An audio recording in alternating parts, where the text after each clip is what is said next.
Yeah. That's good. Take it away, baby. Yeah.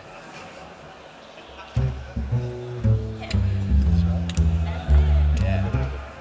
Oh yeah.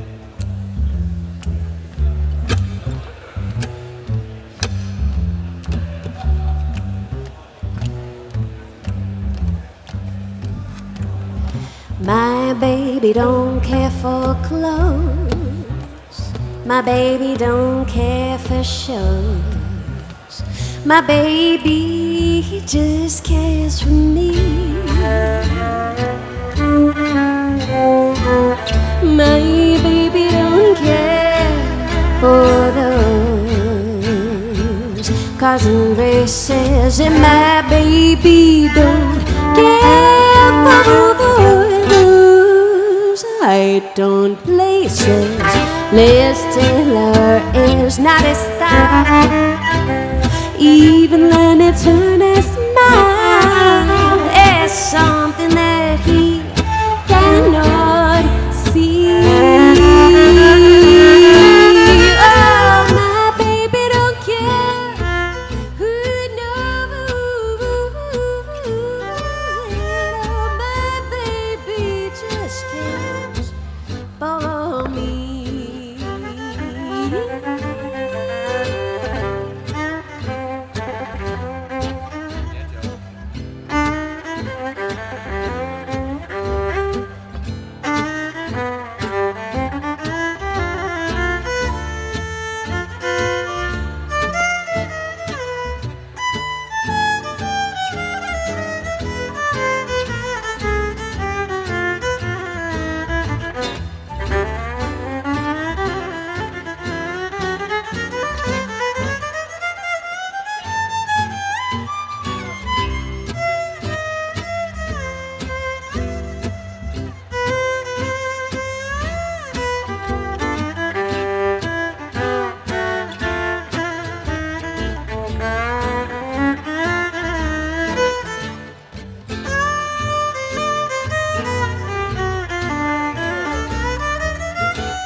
My baby don't care for clothes. My baby don't care for shows. My baby, he just cares for me. My baby don't care for those cause and races. And my baby care for those trying on places. Liz Taylor's not a star. Even then it's turn a smile.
The 2024 Queensland Architecture Awards are proudly supported by the Australian Institute of Architects National Corporate Partners, Allspec, Bondorma Techno, BlueScope, Brickworks, Dulux, Fielders Lysart, Modex, Architecture Media, Planned Cover, and Image Makers Association, as well as the Queensland Chapter Partners, Office of Queensland Government Architect, Queensland Government, Kennedy's Timbers, Moon Mountain Sanctuary, Great Dane Furniture, Hutchinson Builders, Peach Careers, NatSpec.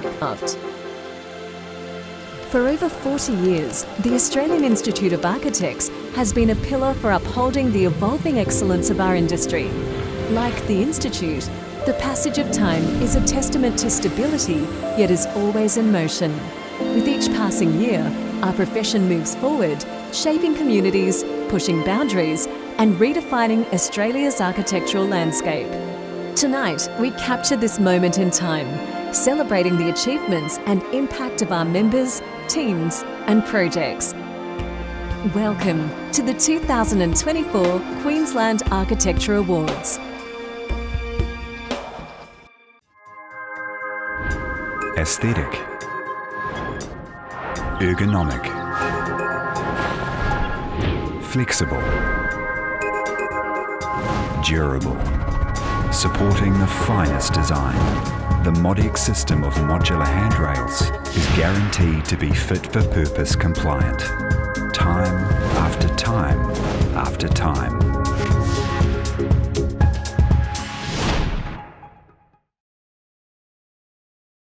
When you enter the house, you can see the backyard and you can read the original structure of the cottage in the new work. I think the thing that I'm most proud of is the way the materials sit together. It feels and looks the same as it did when we handed the keys over to Harriet 3 years ago. And I think it really has not only suited Harriet, but elevated her quality of life. And that is something that I'm really proud of.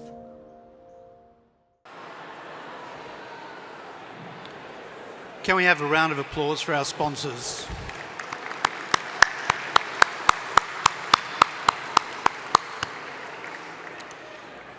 My name is Michael Lavery and I'm honoured to have been asked to be your MC this evening. As a prelude to these awards, I would like to offer a reflection. Events like this gather us together to recognise excellence. They are built around community.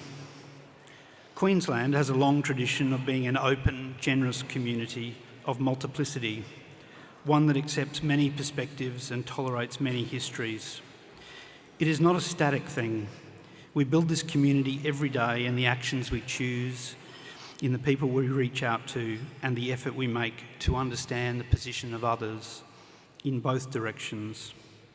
As we face the challenges of this generation and the next, it is my hope that our community continues to build on the strengths of our past, as well as look to the future. And events like this are so important. A few notes on housekeeping. First of all, could I ask you to turn your phones to silent? Amenities, of course, are accessed behind you, back through whence you came, and to my right. In case of an emergency, please familiarise yourself with the closest exit. There is to be no vaping or the physical flame equivalent in this venue. The format for the evening is simple. We will stagger the formalities between courses. It is, of course, absolutely an important part of the event to catch up and see colleagues, but we have a lot to get through, and I would ask that when announcements are being made, we pause and show respect to celebrate our colleagues' milestones. If receiving an award, please approach from the front and leave from either of the two sides. There will be photographs on stage, but the option for photographs at the media wall is also available, and all award winners are encouraged to head to the media wall after the event. Of course, we need to acknowledge special guests this evening, including Elizabeth Watson-Brown, Federal Member of Parliament, Kim Richards, Member of State Parliament, Leah Lang, Queensland Government Architect, and Malcolm Middleton, OAM, past Queensland Government Architect. Also, as a guest this evening, we have the Queensland President of the Planning Institute of Australia, Sean Cullen. Gold medal winner Don Watson is also with us, one of the last to sit down, I might add. And I want to acknowledge the many guests who are here tonight who have served in formal roles for the Institute, an important part of this community. Specifically past presidents, and I note past National President and Chapter President Richard Kirk is here, along with Chapter President Peter Skinner, who was also a previous jury chair. And at this stage, I should also acknowledge Richard Coulson as a past jury chair, who's also here as well. There are, of course, current and past chapter councillors, of whom there are many. And if I have missed anyone, please forgive me. I also need to note that this year sees the return of medals for named state award winners. It also sees a rethink of the Queensland Medallion and the addition, for the first time in Queensland, of plaques for named state award-winning buildings. So before we begin, I would like to acknowledge those who have worked for more than 5 years to make this happen. Specifically, I'm thinking of the relevant committee members, Alice Hampson, who cannot be here this evening, Paul Worrell, who is, John Elway, who I believe is here, and Michael Misgamble, who is not. I should also make special mention of Paul Trotter, Mark Jones, Amy Degenhart and Russell Hall for their support during this time frame as chapter presidents, and Anna Svensdotter, our chapter manager, and Alice Ann McRobbie before her, who is also here this evening, for their administrative support on this journey. Through this work, I think that's right, I think a round of applause.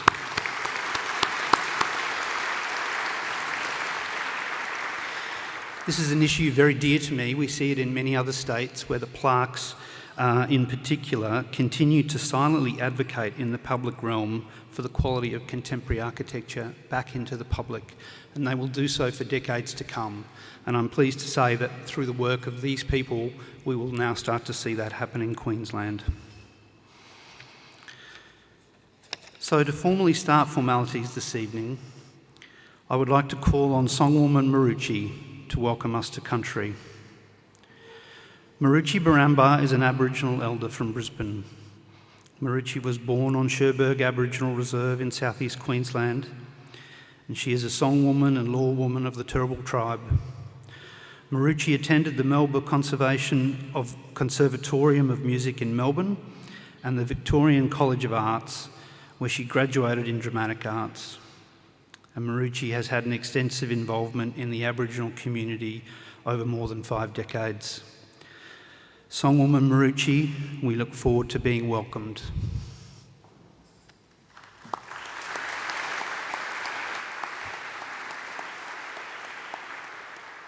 Balandiko, Kundal Numbaler, Balandiko, Kundal Numbaler, Young Indai. Yan go, Kundai, yan go, Balandiko, Kundul Numbale, Balandiko, Kundul Numbale, Balandiko, Kundul Numbale, Balandiko, Kundul Numbale, Yang Indai, Yan go, Kundai. Yanko, Balandiko, Kundul Numbale, Balandiko, Kundul Numbale.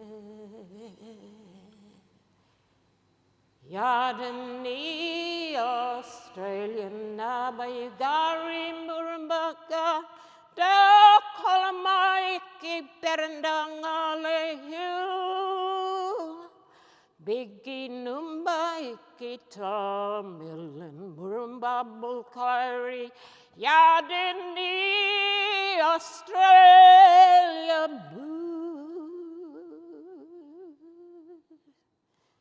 Yadini Australia Boo means advanced Australia in strength, and in particular the strength which is contained in wisdom. Bulkari Marumba Mianjanu, that's welcome to Brisbane, in the language of the Turrbal people. My name is Maruchi Baramba, which means the black swan, from those people who sing up the wind, hence the painting on the back of my cloak. A little bit about the Turrbal people. We were actually documented as being extinct or on the verge of extinction way back in the early 1860s, and it's just been one small family that has survived the impact of European settlement upon our ancestral homelands, in saying that we acknowledge we're a part of a much larger societal group which takes in all the tribes of southeastern Queensland.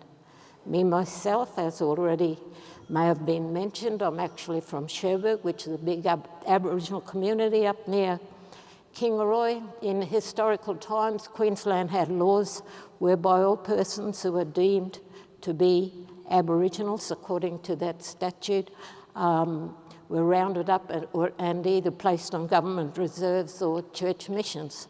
So in the case of Cherbourg, we had people being brought there from all over Queensland. So it would not be surprising if you were to meet a reserve Aboriginal, and you would find out that they're very multi-tribal in their ancient Australian identity. In my case, I've got the blood of the Turrbal people of Brisbane in these veins, the Gubbi people of the sunny coast, the Waka people of the South Bernard area, and the Gumilroy from out on the Balonne River and the Weir River out central southern Queensland, that's it. And then my father is Birrigubba Gungaloo from central Queensland. Why I stick the anthem into my welcome to the country, it's my way of acknowledging you as fellow Australians as well.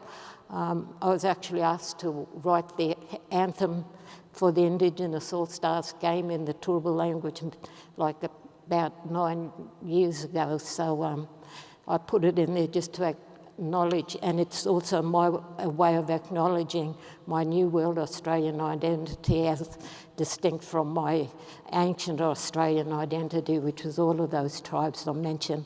My New World Australian identity is African American Australian descent, British Australian descent, and Ceylonese or South Indian Australian descent. The African American was a runaway slave that ended up in the Victorian goldfields at the time of the Eureka Stockade.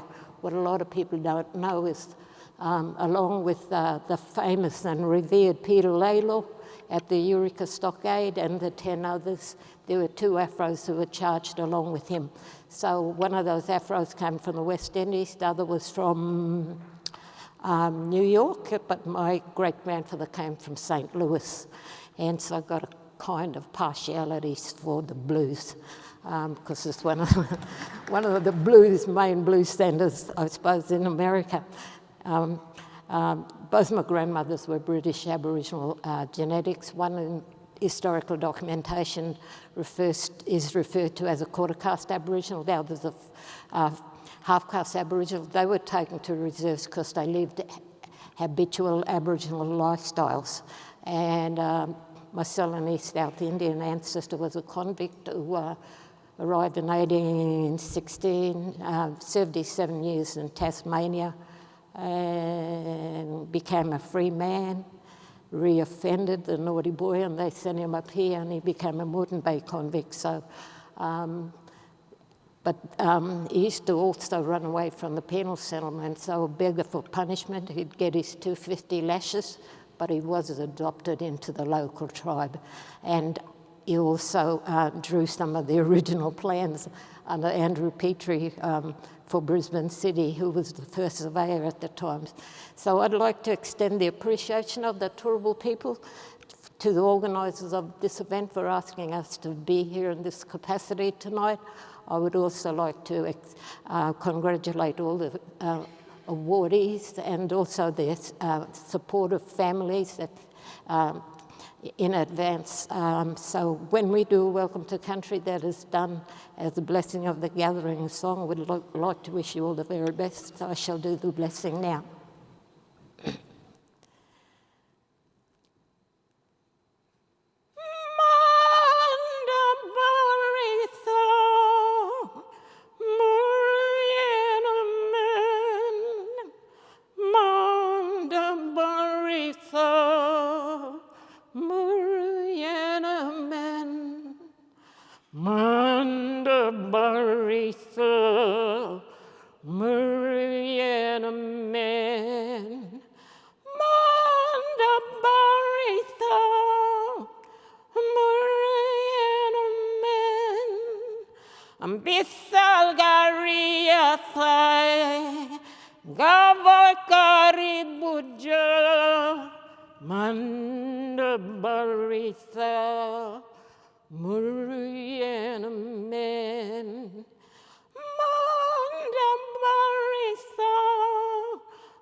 Thank you.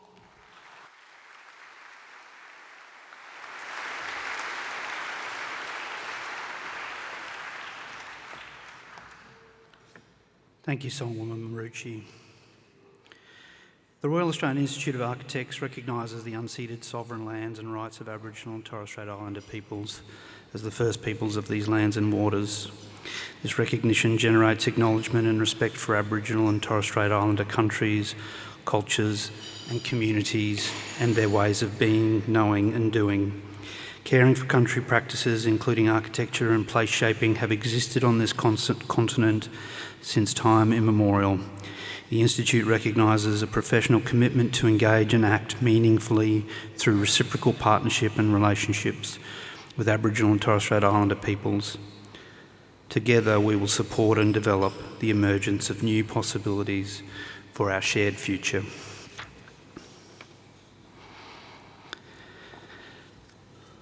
I would now like to invite Kim Richards MP, the member for Redlands, representing the Minister for Housing, Local Government and Planning, to share a few words with us. Please welcome Kim Richards.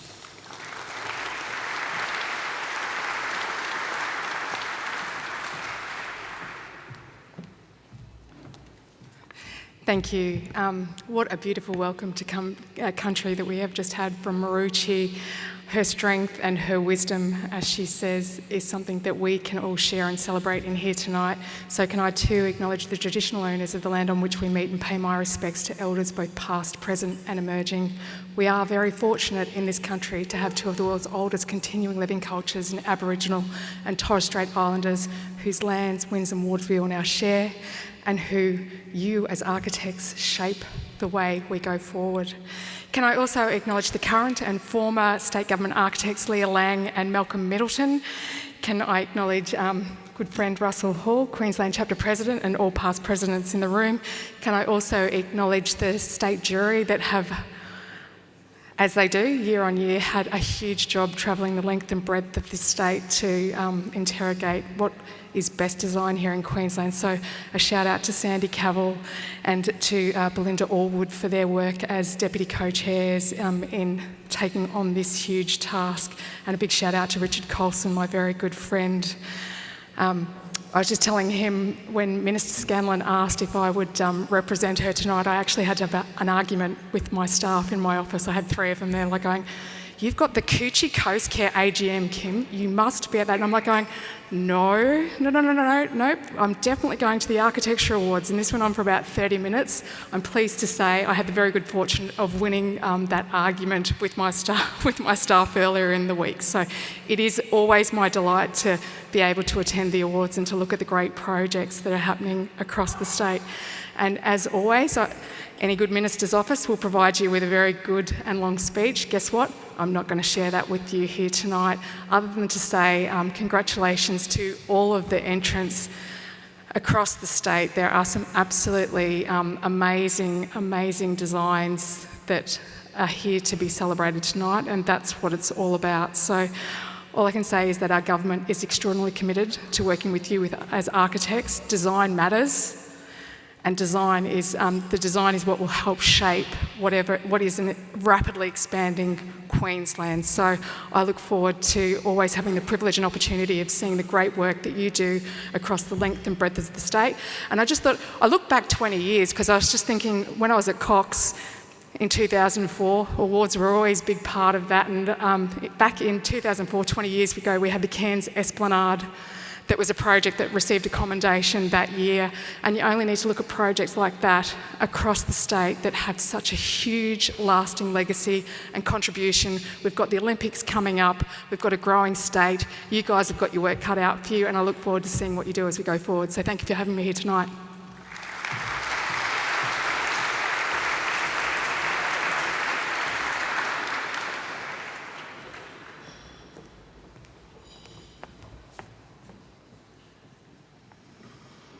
There's an award for the most awkward handshake.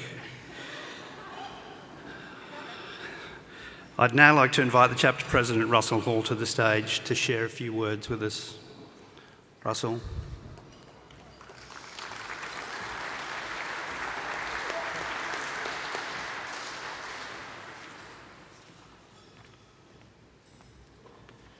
Well, good to be here. The architect, Brian Hooper of Yeppoon, nailed this occasion when he said, the awards are not a competition, they are a celebration. To assess the entries of the awards and commendations in the multiplicity of categories, there is a dedicated group of jurors who volunteer their time generously for the painstaking work required. The task's substantial demands are enriched by the opportunity to see the projects in the flesh with the architects and clients. The jurors are architects from the full spectrum of practices with different experiences, attitudes and preferences, cooperating to agreements on the submitted works. Some might consider this Caesar judging Caesar, or worse, a New South Wales reference state of origin night. The public are the experiences of our works after all. To assist with this dilemma, I have works where the public offered their rational, intelligent, highly literate praise, which are exemplars, may help a decision for the inclusion of a non-architect juror in the program. The first was in Papua New Guinea. Soon after completion, a letter appeared in the major newspaper, the Post-Courier. The scribe's opinion authority was self-described as a long-term resident of Port Moresby, he ended with, designed by comedians, approved by fools. In this, the architectural profession reveals its absolute contempt for the people's feelings by this excrescence from a mind suffering permanent mourning after a terrible night feeling. I am not going to admit to the state of mind on the night of origin. However, as unknown to the writer, he would not know that the roos have been loose in my top paddock since birth. On return to Queensland, I eventually designed and refurbished this building. Within a week or two of the removal of scaffolding, a member of the public wrote their opinion on the Boundary Street wall under the Dornoch Terrace bridge over. Next slide. Russell Hall has taste up his arse. Why is West End looking like a circus? I was delighted. Not a tag artist, excellent writing skills in a hurry, and a question mark. The literary skills didn't diminish with the speed of writing, as I scored 3 L's in Hall. I was stunned. Up to that moment, I thought I had successfully disguised where my taste in architecture resided. I became suspicious that the long-term resident had moved to West End to stalk me, as there is a close relationship between excrescence and arse. Such a courageous lay critic should be considered for a jury position. However, I can clearly understand why I would not be given a lay jury position for a Chef's Award program. All entrants can be assured the projects have been assessed by revered architectural adages. Louis Sullivan's form follows function, Le Corbusier, a house is the machine for living in, and Tony Gaudi's originality is a return to the origin. Adages they may well be compared to the most relevant architectural assessment axiom, which was told to me by the most informed person experienced at going to the heart of the matter, a butcher. He said, "Beauty is only skin deep, but ugliness goes to the bone." I recommend this axiom as a future assessment criterion. I thank the jury members for their hard work. The Architectural Awards program are a time of hyperactivity for the chapter staff. They do an excellent job coordinating the jurors, the venues, the notifications and much more. Their task is magnified by the state's essential regional awards that enables the practitioners in these areas to have their works promoted within their regions. However, the hard work is compensated by a goodly amount of camaraderie in participating with our regional fellows. For all of us, I thank Anna and her capable staff for the work they do to ensure the awards program are successful events in the promotion of architecture. Hopefully, many of our sponsors, manufacturers, builders and others are here to celebrate the healthy symbolic relationship between us to produce a better built world. Since I am BC, before computer, I well remember the student year's visits to many of our sponsors' manufacturing facilities to see how the products are made. After visiting the factory came the technical lecture, ending with the beer and prawns. I strongly recommend the reintroduction of this means of knowledge. It will save a lot of time from present staff members wasting time downloading data from computers, as the information was indelibly implanted in my brain by the beer and prawns. To our sponsors, please enjoy the evening and get stuck into the beer and prawns as an indelible memory of our thanks for your generosity. I made a quietly expressed aside to the chapter staff that maybe the introductory piece of music should be Yvonne Fair singing "It Should Have Been Me." The enthusiastic acceptance was a wordless scream look of, "Are you joking?" I quickly wondered, had everybody got X-ray vision and can also see the location of my musical taste? Maybe I need help. Is there anybody out there in the audience who knows where I can get some sheet-lead undies? Please approach me after the formalities. I have been there and many others have been there. To have all the stars aligned for an award winner is fortunate, reinforced by dedication and long hours. It's not always possible for everything to fall for you. To do your best for your clients with the opportunities and restrictions to produce a result which is better than they could have done for themselves is also an award. the stars will align for you. A built civilization is not dependent upon any alignment of the stars. It is our professional responsibility. To our successful entrants, congratulations. Please all enjoy the night. Thank you.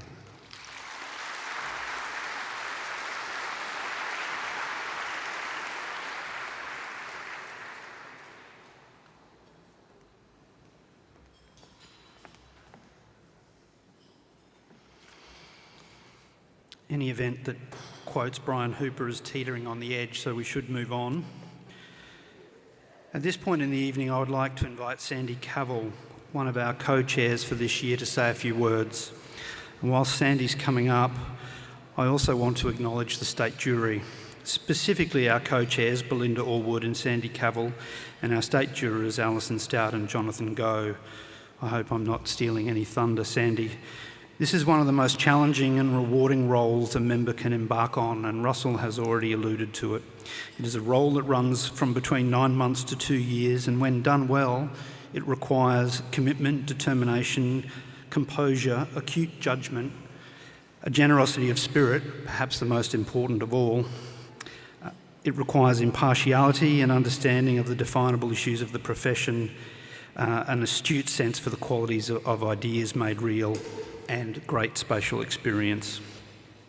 Sandy and Belinda will be the first to tell you that they have not done this on their own, with scores of volunteers throughout the state assisting at the regional level and supported by the commitment of the chapter staff in organising visits and events, and they too should be thought of and thanked.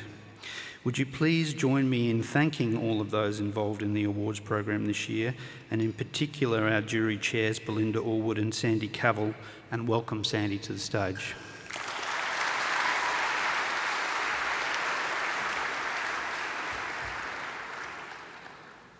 Thank you, Michael. Good evening, ladies and gentlemen, distinguished guests, sponsors, and fellow architects. I'm honoured to be speaking here this evening on behalf of my co-chair of juries, Belinda Allwood. And firstly, our sincere thanks to songwoman Marucci for providing the welcome to country this evening, and also our thanks to Michael Lavery for acknowledging country on the Institute's behalf. Belinda Allwood, Alison Stout, Jonathan Goh, and I feel fortunate to have served on this year's State Awards jury. Collectively, we have visited 113 projects across the state, from Irramanga to Minjerribah, from Currumbin to Cairns. We are thrilled to have witnessed such an overwhelming quality and quantity of projects across the state during our 3 months of travel. For this, we offer our congratulations and thanks to the architects, their teams, and their clients who contributed to an outstanding field of projects in this year's program. Through our unique and immersive journey as State Awards jurors, we have been reminded of the pivotal role that architects play in the governance and custodianship of our built and natural environments. Clearly evident in the profession is a groundswell movement that is recalibrating values, enacting change, and embracing sustainability, diversity, and inclusion. This year, we have seen an overwhelming array of projects that deliver immense value beyond their brief. As we honour the achievements of our peers, let us recognise the invaluable contributions architects make to the built environment and to society. Belinda and I would like to thank the Australian Institute of Architects Queensland chapter team for their exceptional commitment and attention to this year's program. We're all too familiar with the many challenges of the task, and we thank you for your ongoing support. Our thanks also to the wonderful sponsors, clients, and project collaborators that make this program and its projects possible. We would like to express our appreciation for the army of regional awards jurors across the state, many of whom we are thrilled to see in attendance this evening. We were delighted to receive an exceptionally high level of interest in this year's program. We thank those who participated, and we trust that you gained as much from this experience as we did. We applaud the rigour, grace and commitment that you brought to the deliberation process. The calibre of your leadership has upheld the integrity and standards of excellence for which this program is so well known. On a personal level, we thank our practice partners and teams for supporting our participation on the state jury this year. We gratefully acknowledge the heavy lifting that they have managed in our absence. Finally, we offer our thanks, Belinda and I offer our thanks to our fellow state jurors, Alison and Jonathan, for their generous time and commitment to the extensive demands of the awards program this year. We have thoroughly appreciated the meticulous critique and unwavering attention to detail that you have brought to the process, all while maintaining a high energy and excellent humour.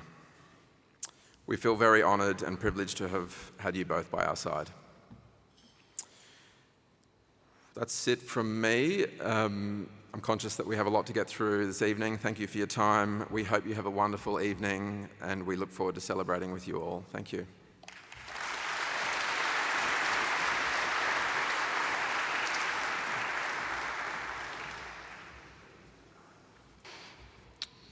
Marvellously, we're running on time, and I understand main course is about to be served.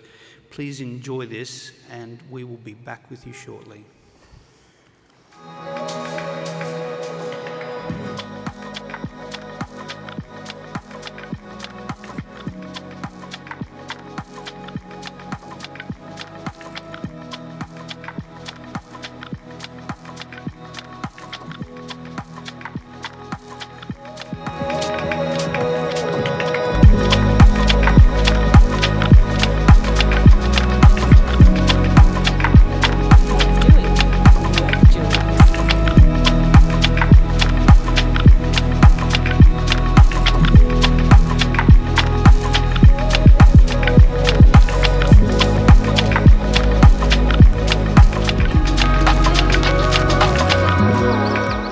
Worth doing, worth Dulux.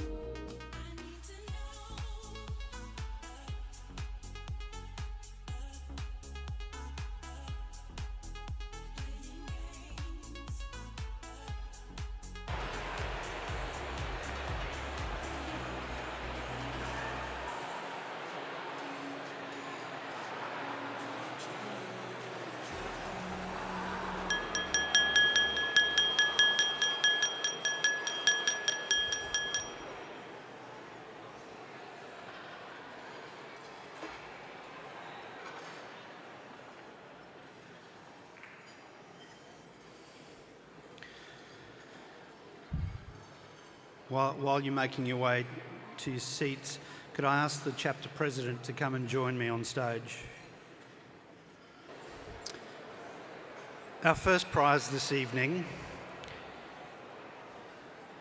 is the Emerging Architect Prize.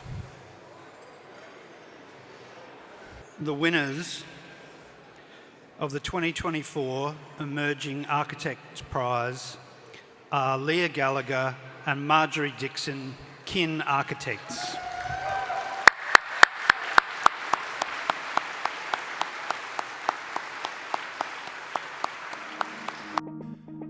Marjorie Dixon and Leah Gallagher, founders and leaders of Kin Architects, are awarded the 2024 Queensland Emerging Architect Prize.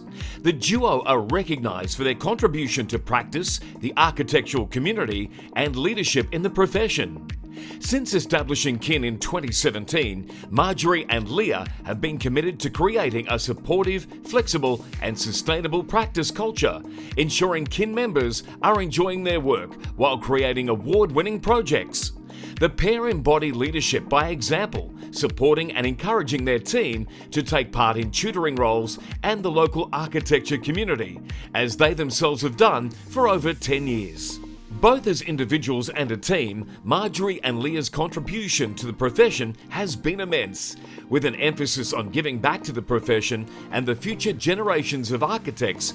Both volunteer their time and expertise to countless initiatives. Through roles as university tutors and guest critics, presenters at and organisers of numerous industry events, award and competition jurors, and positions on various AIA committees. it is clear that Marjorie and Leah are creating positive change and shaping the future of the profession.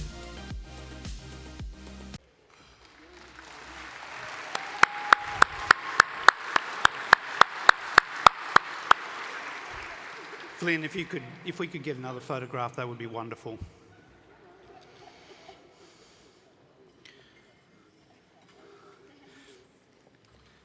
Please say a few words. Thank you. Thanks, everyone. This is a real surprise. We'd really like to thank everyone in the office who works with us and helps us achieve everything that we do, especially because Marjorie and I have both started families in the last few years, and that support in the office really helps us kind of manage all the projects that we have on. Yeah. I'll let you. We'd love to thank the jury who considered us and awarded us this honour. And yeah, I'd love to thank Leah for being my business partner. She's incredible. I think she does a huge amount for the Institute, and I think that's probably why we're standing here. And yeah, all the staff in the office, Paul, Bianca, Ash, Elena, who's not here, all do a wonderful job. And yeah, our families at home, and also our mentors, Paul Curran, Kieran Gate, have got us here today, and we're really honoured. Thank you. Yeah, thank you.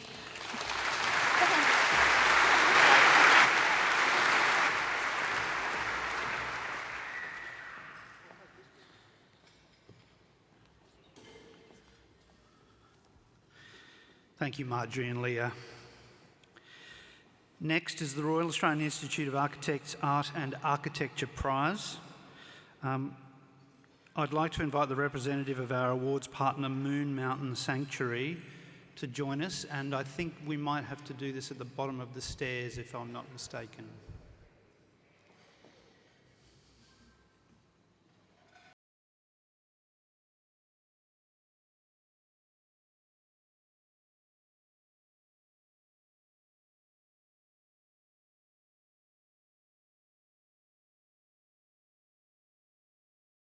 Bradbury Park Playscape by Alcorn Middleton. Upper House by Koichi Takada Architect. Ipswich Hospital Mental Health Acute Inpatient Services by Hassel. Museum of Brisbane, The Local by Speculative Architecture. That was our shortlist. This year we have a commendation for art and architecture that goes to Upper House by Koichi Takada Architects.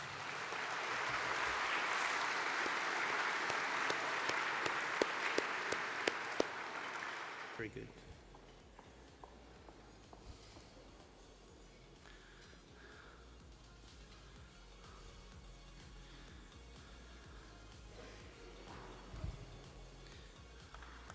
Congratulations, Koichi Takada Architects.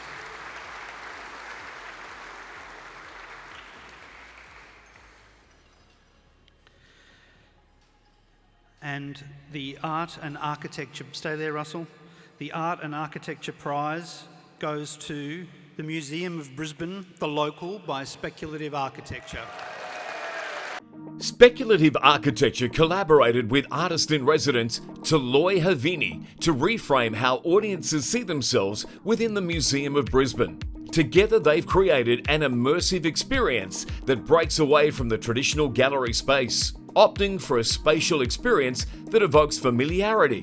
A Queensland pub, The Local, showcases artwork and artefacts drawn from the museum's collection. Concurrently, the building's quirks and constraints have been used to create a shopfront experience, allowing visitors to view how others interact with the artwork. The exhibition cleverly utilises the juxtaposition of architectural experiences to explore themselves, such as ephemera, high art, sociability, and prejudice, asking audiences to consider their own role in the ongoing construction of Brisbane's evolving identity. The Local serves as an exemplary example of collaboration between architect and artist.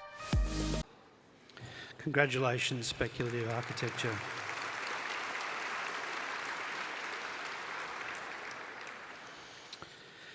Next is the Imagine Project Award. We have a presentation for you on the shortlist, and I'd like to ask the representative of ALSPEC, Bernie Santiago, to join Russell on stage for the presentations.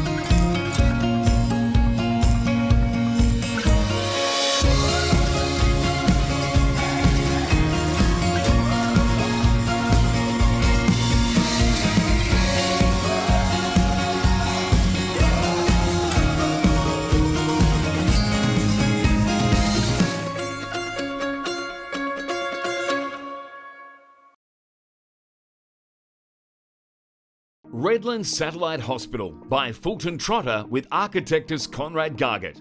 UQ Brisbane City by BVN. Mansell College Building 1 by Giarola Architects. Barton Street Residence by Chalmers Partners Architects. Veranda Terraces by Form Architecture and Design. Warwick Brick House by Mark & Co. Bradbury Park Playscape by Alcorn Middleton. Hopewell Street Residence by WIM Architects. The winner of the Imagine Project Award is Veranda Terraces by Form Architecture and Design.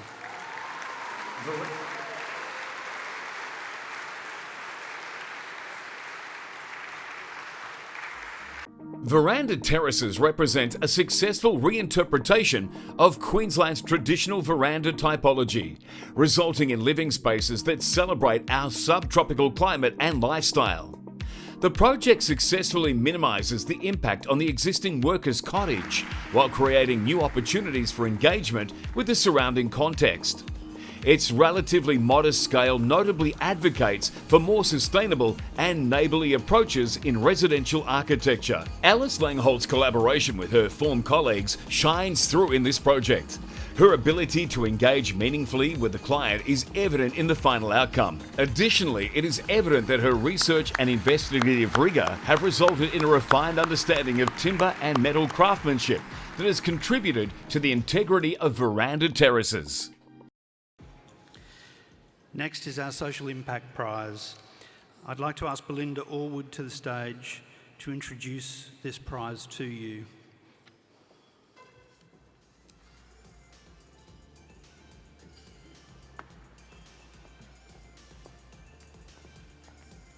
Thank you, Michael. This year we've seen a great many projects that deliver value far beyond their brief. The stories of these projects are a compelling reminder of the power of language and how value and whose values are defined in a project, and how these values should never be confused with cost. Last year's gold medal recipient, Kirsten Thompson, reminded us of the need for empathy in architecture. Her call to action for architects was to dignify everyday experiences for everybody. So from this year forward, the Queensland Awards program is pleased to recognise projects that deliver outstanding social impact. These projects may demonstrate excellence in designing with country or broader aspects of accessible and inclusive design, recognising the breadth of human diversity and ability, human cultures and human histories. The jury considered the following projects in the social impact category. Here are the nominees.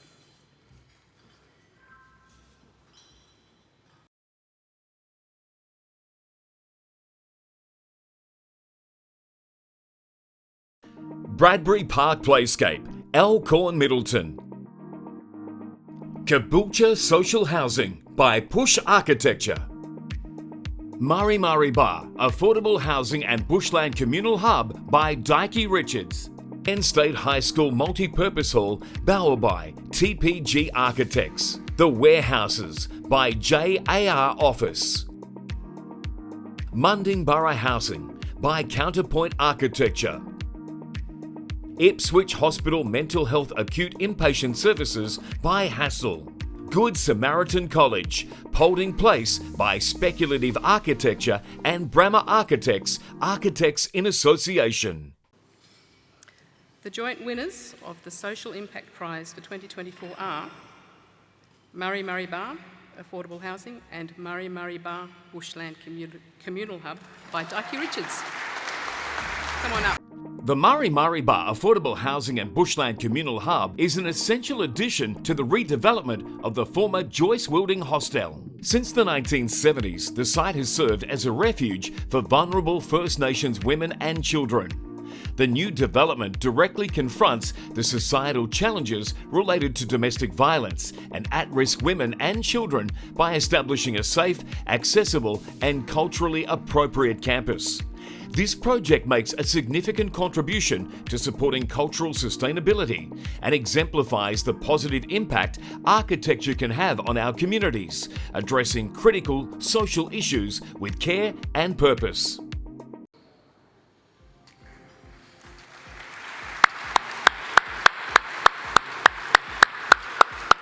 Congratulations, Dikey Richards. Can I ask Belinda and Russell to stay on stage? Whilst we announce this year's shortlisted entrants for the regional project of the year, and let me describe this category for you. The regional project of the year winners at the regional level are all considered for this prize. Projects may be of any building type, but must demonstrate special attention to how regionally based architects have overcome the unique challenges and processes of delivering a project in regional and remote areas. The jury considered the following projects in this architecture category. Here are the nominees.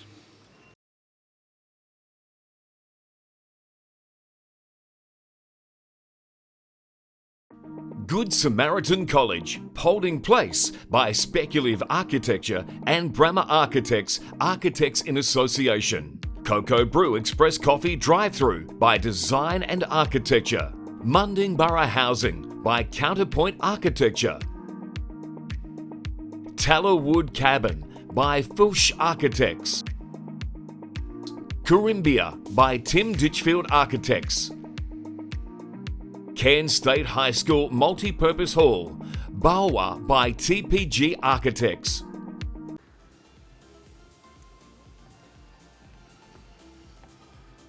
And the winner of the regional project of the year is Mundingborough Housing by Counterpoint Architecture.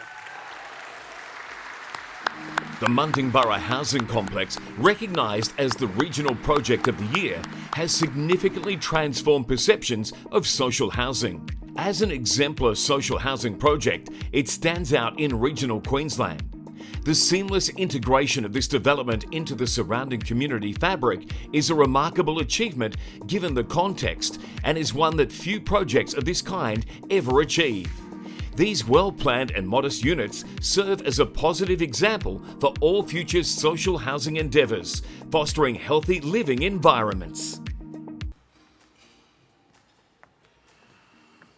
I'd now like to invite our People's Choice Prize partner, Nina Rees from Great Dane Furniture, and our chapter president, Russell Hall, if he's still with us, to the stage to present the prize for the People's Choice. The 2024 People's Choice Prize winner is the Whitsunday Anglican School STEAM Centre by BSPN Architecture.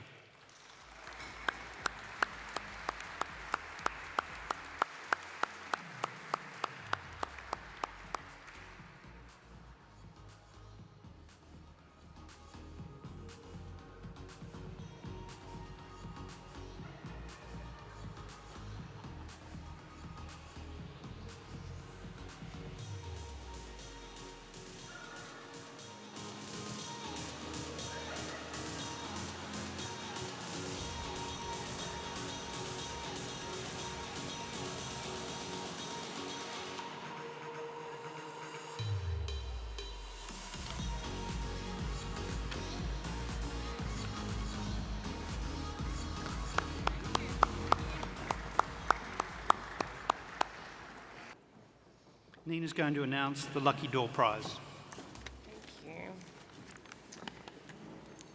you. We're thrilled to be here tonight, and congratulations to all of the finalists. The objects we choose to fill our homes with influence our experiences, mood, and approach to living.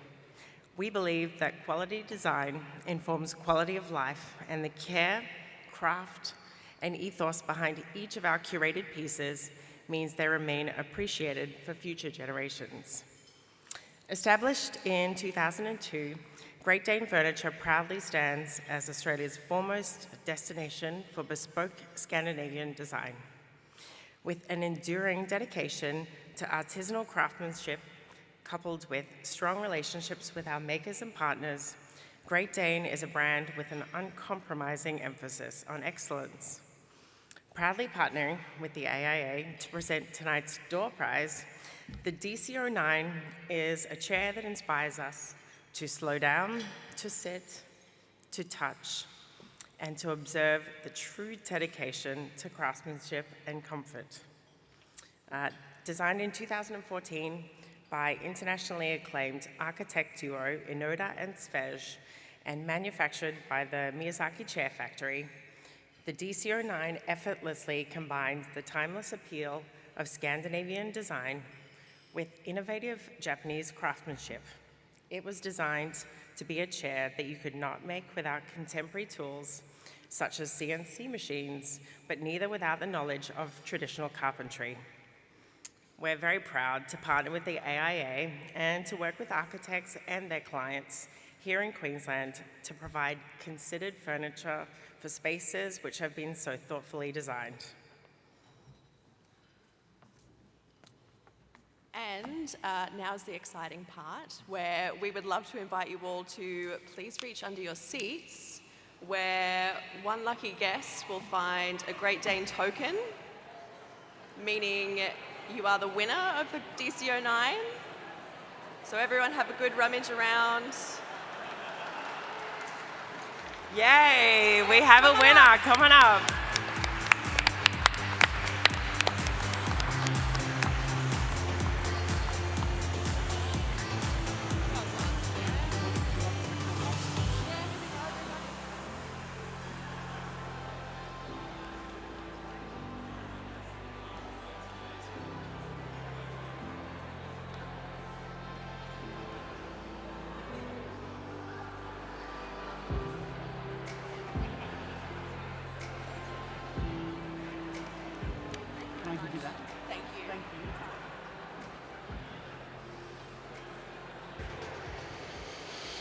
Now to the national categories and awards. I'm told that from here on in, if you have won a commendation, please don't come to the stage. It's awards and named award winners only, unfortunately, from here on in.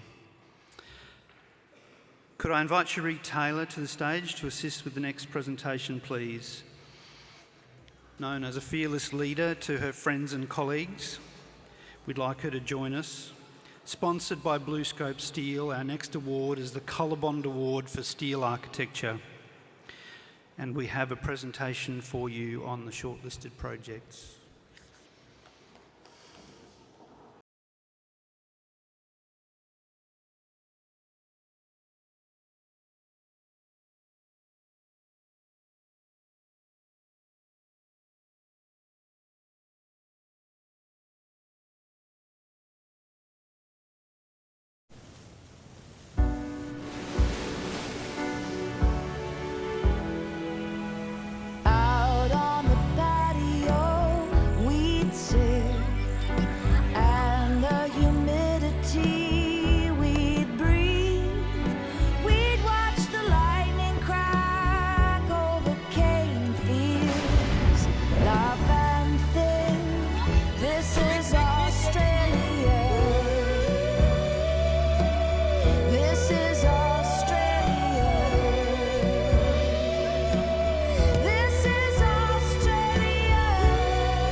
Colorbond, made by Australia. The Warehouses by JAR Office. Bradbury Park Playscape, Elkhorn Middleton. And the winner of the Colorbond Award for Steel Architecture in 2024 is The Warehouses by J.A.R. Office. The Warehouses project repurposes 5 existing structures with skillful edits, fabric retention removal, and sensitive use of colour and materials. Noticeable in the street for its clear yet restrained architecture, the building avoids the need for loud advertising. Large shop windows and an inviting entry open onto an internal 2-storey street filled with natural daylight, air and landscape. Excellent environmental credentials are complemented by the social aspirations of hosting community-focused events. The Warehouses project is a remarkable achievement that creates inspiring spaces for work and play.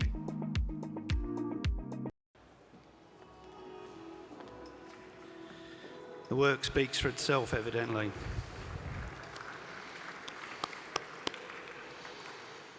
Sponsored by Lysart, our next category is commercial architecture. Could I invite Mark Letiker from Lysarts to join me on stage and present the awards with our chapter president? And whilst we're waiting for Mark, we have a pre-recorded shortlist for you.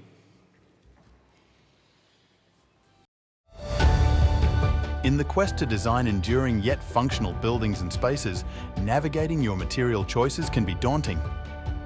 That's where Lysart excels, a business committed to simplifying the process and inspiring your creativity.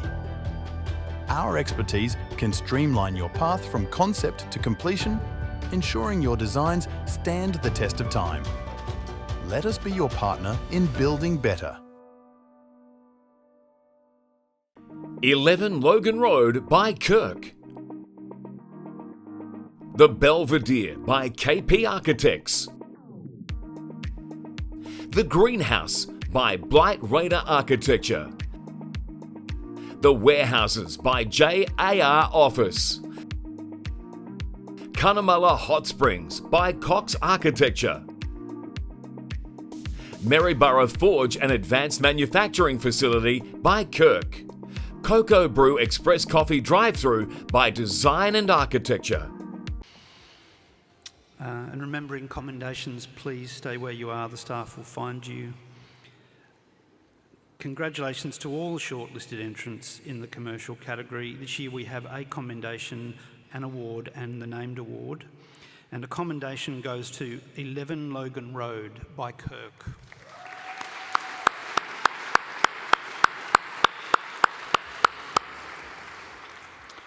An award for commercial architecture goes to Cunnamulla Hot Springs by Cox Architecture. Cunnamulla Hot Springs responds with elegance to the beauty of its outback river setting. Conceived as an attraction to boost Cunnamulla's place on the tourist trail, it also strengthens community connection and contributes to a renewed township identity. Located on the levee bank of the river, the organic shapes of the hot pools meander sinuously under gum trees, while in a palette of natural materials, the sequence of pools and landscape integrates seamlessly with the timber screen building pavilions. Delight abounds in the smallest of details inside and out. Cunnamulla Hot Springs provides a memorable relaxation experience amongst a chorus of corellas in a unique outback setting.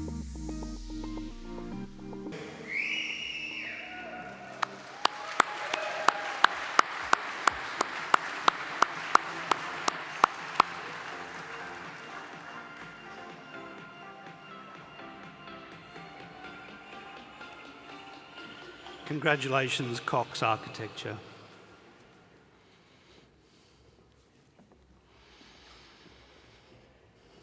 And the Beatrice Hutton Award for Commercial Architecture goes to The Warehouses by J.A.R. Office. The Warehouses project repurposes 5 existing structures with skillful edits, fabric retention removal, and sensitive use of colour and materials. Noticeable in the street for its clear yet restrained architecture, the building avoids the need for loud advertising. Large shop windows and an inviting entry open onto an internal 2-storey street filled with natural daylight, air and landscape. Excellent environmental credentials are complemented by the social aspirations of hosting community-focused events. The Warehouses project is a remarkable achievement that creates inspiring spaces for work and play. I said no to the speech before, so I felt like I couldn't say no again. Just want to thank the jury. This is the first time the practice has entered a project, and our first commercial project as a new practice, so this is incredible, so thank you very much. I'd also like to thank mainly our client for this project. They are fourth generation Currumbin and are so invested in their local community, so this will mean the world to them. And this project is really a product of their enthusiasm and their willingness to lean in. I feel like as architects, all we want is a client that wants to just lean in, right? So that's super exciting. And also my team, they're here tonight, so that's really exciting. Thanks very much. Yeah, thanks.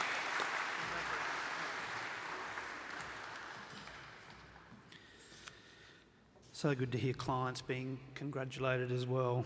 Congratulations, JAR office.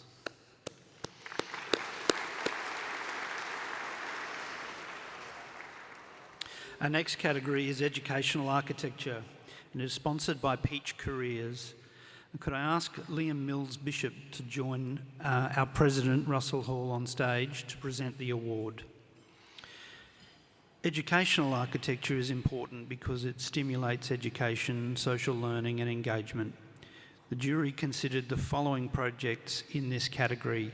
Here are the nominees.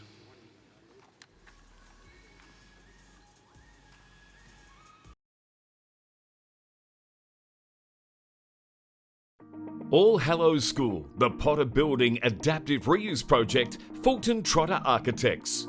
CHAC Primary Administration, Red Dog Architecture in conjunction with Blue Line Architecture, New Farm State School, BVN. Steam Precinct Brisbane Grammar School by Wilson Architects. UQ Brisbane City by BVN. Cairns State High School Multipurpose Hall Buabai by TPG Architects. Currumbin State School OSHC by Resonance D&A. Whitsunday Anglican School Steam Centre by BSPN Architecture. Gin Gin State High School New Administration Building by Giarola Architects. Good Samaritan College Paulding Place by Speculative Architecture and Brammer Architects. This year we have a commendation, an award and the named award in this category. A commendation goes to the Whitsunday Anglican School Steam Centre by BSPN Architecture.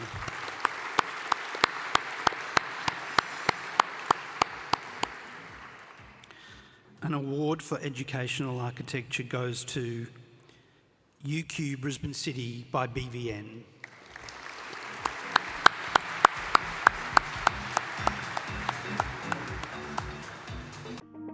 The UQ Brisbane City project represents a seamless marriage of modernity and heritage, offering versatile collaboration spaces designed for alumni engagement and industry networking. Optimizing settings for presentations, meetings and workshops, it employs strategic spatial arrangements and meticulous detailing to foster connection and learning. In doing so, it enriches UQ's brand of innovation and leadership, setting a new standard for academic environments.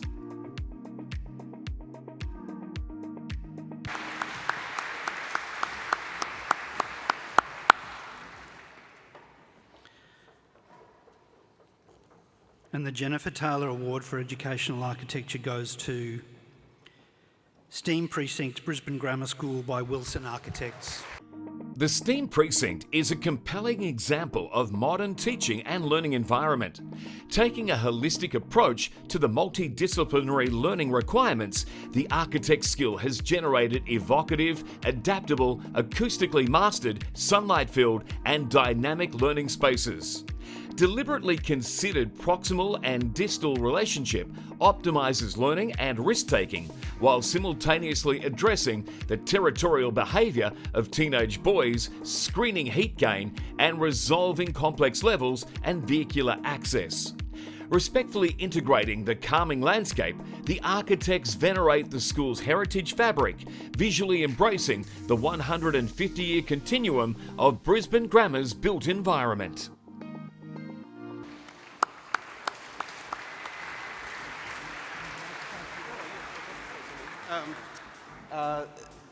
Just a few words. This is an incredibly long process where we had to compete in a competition before awarding the commission. I think it's sort of 7 years in the making.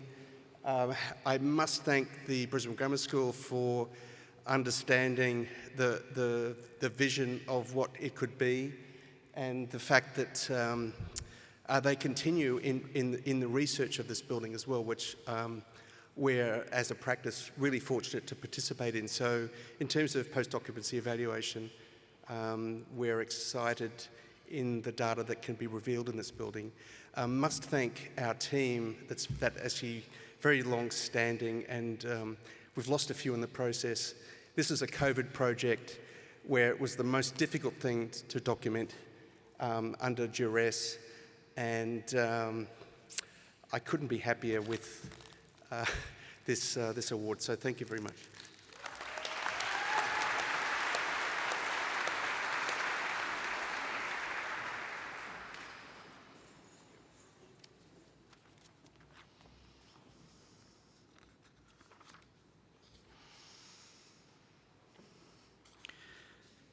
Could I ask Sandy Cavill back to the stage to join Russell for the presentation of the Heritage Architecture category. Heritage architecture contributes to our city's identity and provides insight into the architectural styles, technology, materiality and artistic movements of bygone eras. The jury considered the following projects in this category. Here are the nominees.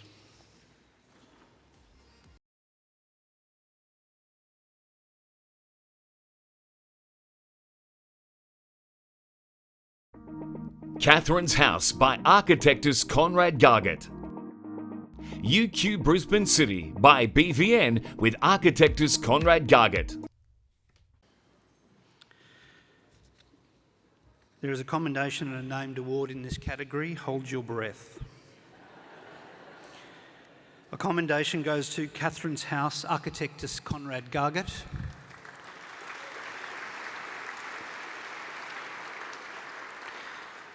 And naturally it follows the Don Roderick Award for Heritage Architecture goes to UQ Brisbane City BVN with architectus Conrad Gargett.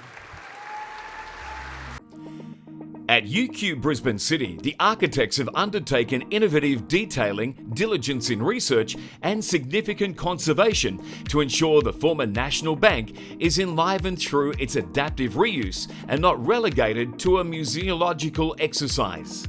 As experienced custodians, UQ have been equally ambitious and generous in their investment, bringing a unique program that enriches the building with occupation. The delicate insertion of service lifts in a building completed in 1885 to a standard of modern amenity that is comfortable on par with any front-facing university building. This preservation and enhancement project ensures the building's enduring vibrancy and relevance, anchoring UQ's presence and amenity firmly within the Brisbane CBD.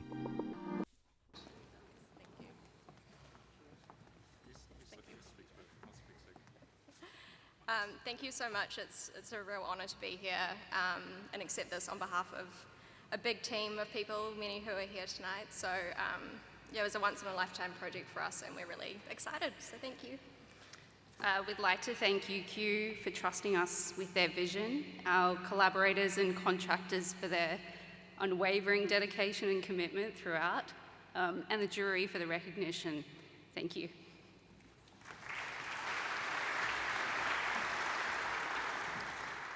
Briefly, from a heritage point of view, I wanted to thank University of Queensland for having a great brief.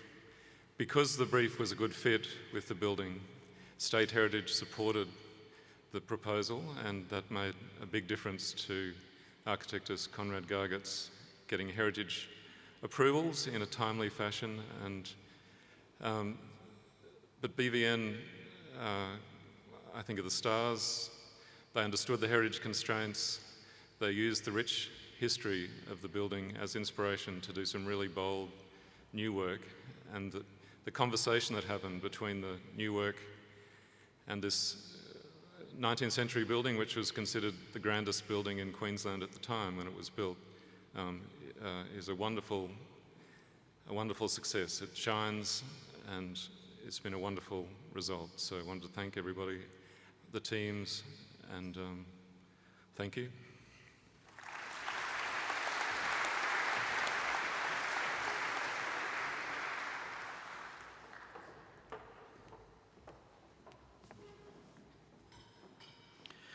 Could I ask Sandy and Russell to stay on stage? Dutifully still there. Our next category is interior architecture. Interior architecture not only determines the functionality and aesthetic appeal of indoor space, but also shapes an overall human experience of the built environment. The jury considered the following projects in this category. Here are the nominees.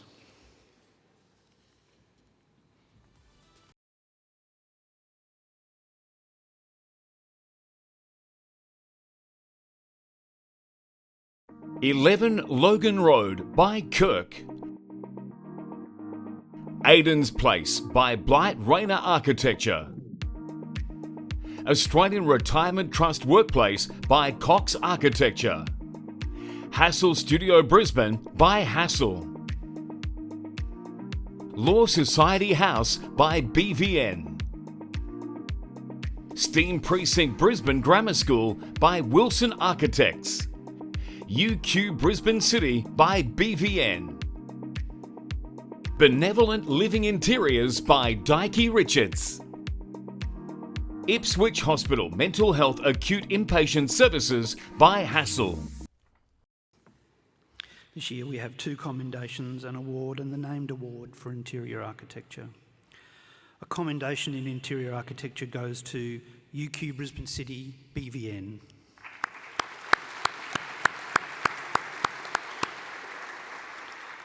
A commendation in interior architecture also goes to Steam Precinct Brisbane Grammar School, Wilson Architects.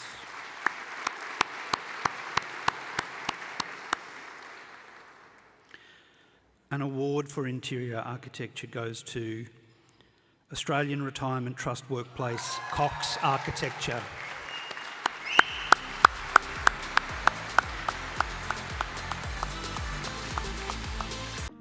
The Australian Retirement Trust Workplace stands as an exemplary commercial fit-out that transcends mere surface finishes. Meticulously crafted through collaborative consultation with client stakeholders, it acknowledges the needs and experiences of end users engaging with their superannuation provider.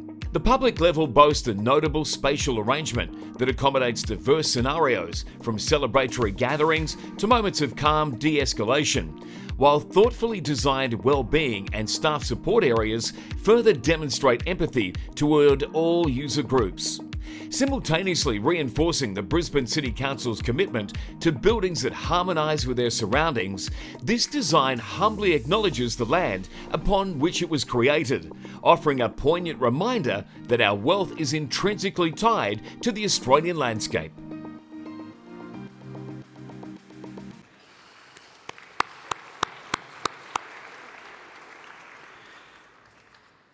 And the GHM Addison Award for Interior Architecture goes to Ipswich Hospital Mental Health Acute Inpatient Services by Hassel.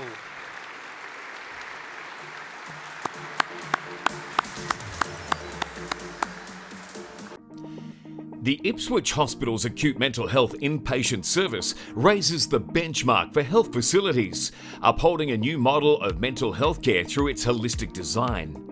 The facility fosters well-being through integrated interiors, architecture and landscape to create a calm, dignified environment. Interiors feature generous spaces, a gentle colour palette and curated artwork throughout, while clear axes connect spaces and frame views towards the surrounding urban landscape, or orient inwardly towards verdant vertical planting in light-filled atriums. Patient well-being is further supported by a circadian lighting strategy. The design provides comfort in a calm setting, promoting recovery and normalising mental health care.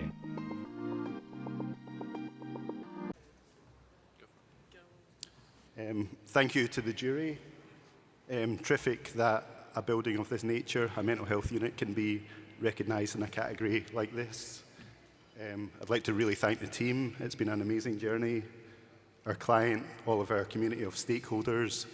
There was over 100 stakeholder engagements went in to really understand what goes into a good mental health unit. And thank you very much for everyone's support in letting us deliver this beautiful project for the community.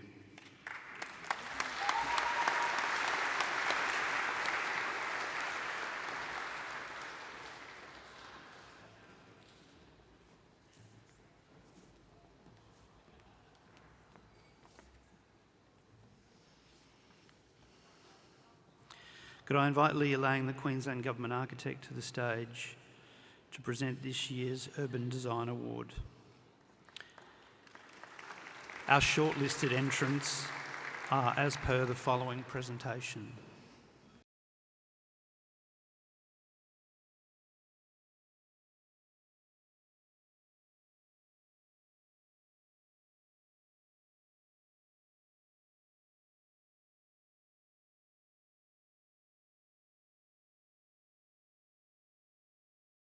Hi everyone. The Office of Queensland Government Architect provides design leadership, advocacy and advice to government, industry and the community. By partnering with the Australian Institute of Architects to sponsor the Urban Design Category Award, we are committed to ensuring that high-quality urban design underpins all new development. The Urban Design Category nominees are Bradbury Park Playscape by Alcorn Middleton. There might have been some projects there you didn't recognise, but I'm pleased to announce that the Carl Langer Award for Urban Design goes to Bradbury Park Playscape. The Bradbury Park Playscape transcends a traditional playground design to offer an urban attraction of surprising magnitude and delight. It transforms the social value of existing parkland deep in Brisbane suburbs and remaps connection through the creation of a thriving, active place that is adored by community. The abstract sculptural forms feature self-shading elements and ensue typical playground fixtures for a more authentic challenge to navigate the lofty structures with their wild array of connections. The project weaves narratives of country into its design, with detail, material and colour evoking the surrounding flora and fauna. Going far beyond the client's initial vision, the Playscape's infinite possibilities for play and adventure ignite curiosity and delight for young and old. This project serves as an exemplary model for equitable and inclusive play, and it highlights the value of creativity in making community spaces of exceptional quality and success.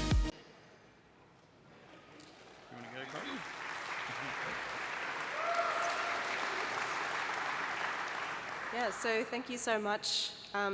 Most importantly, I think, to the jury for recognising this project. It obviously wasn't just us, it was a team of, I guess, consultants, contractors, specialty trades. It was a lot of people, a lot of work, and all throughout COVID. So yeah, it was a really kind of tough and challenging project that, we thought was, quite beautiful for Brisbane. So we are really proud to wear this, for the Urban Design Award. Thank you.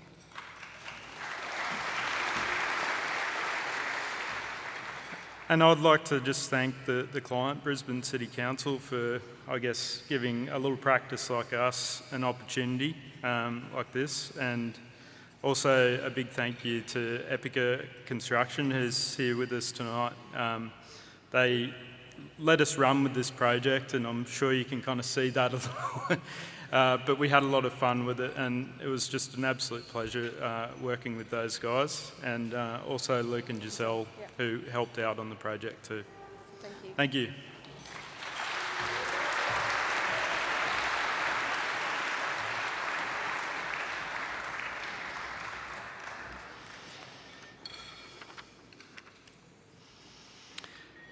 Leah has stayed on stage, very good, for the Public Architecture Award. Public architecture is about community.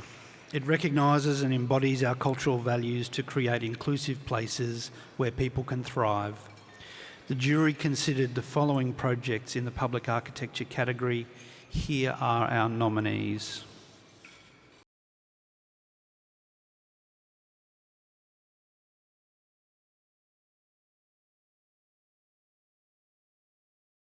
Bradbury Park Playscape by Alcorn Middleton. Catherine's House by architectist Conrad Gargett. Redlands Satellite Hospital by Fulton Trotter with architectist Conrad Gargett. Cairns Convention Centre by Cox Architecture and CA Architects. Riverway Library by Counterpoint Architecture. Ipswich Hospital Mental Health Acute Inpatient Services by Eromanga National History Museum by Architectus. This year we have 2 commendations, 1 award and the named award for public architecture. Firstly, a commendation for public architecture goes to Eromanga Natural History Museum, Architectus.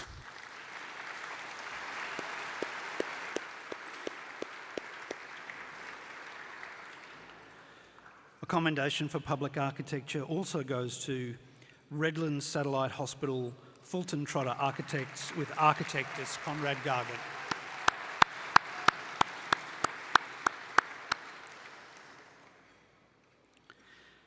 An award for public architecture goes to Ipswich Hospital Mental Health Acute Inpatient Services by Hassel.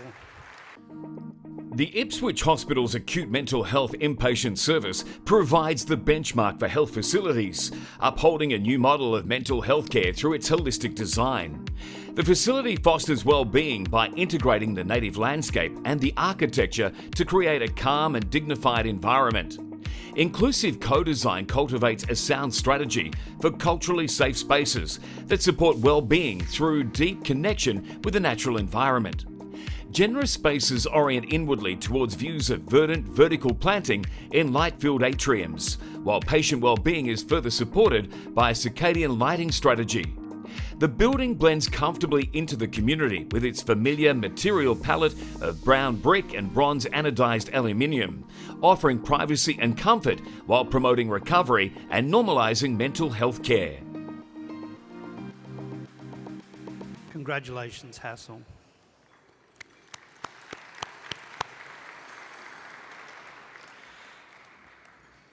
And the FDG Stanley Award for Public Architecture goes to Bradbury Park Playscape by Alcorn Middleton.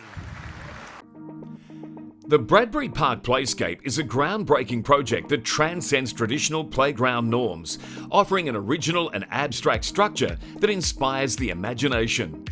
The project intricately weaves narratives of connection to country into its styling, with materials and details evoking the surrounding flora and fauna. Going beyond the client's initial vision, the Playscape's custom design eschews typical playground fixtures and instead features self-shading elements and a notable commitment to integrating equitable use in its design of the underside of the Playscape, which enables inclusive access. This project serves as an exemplary model for public playgrounds, highlighting the significance of creativity and inclusivity in outdoor recreational spaces.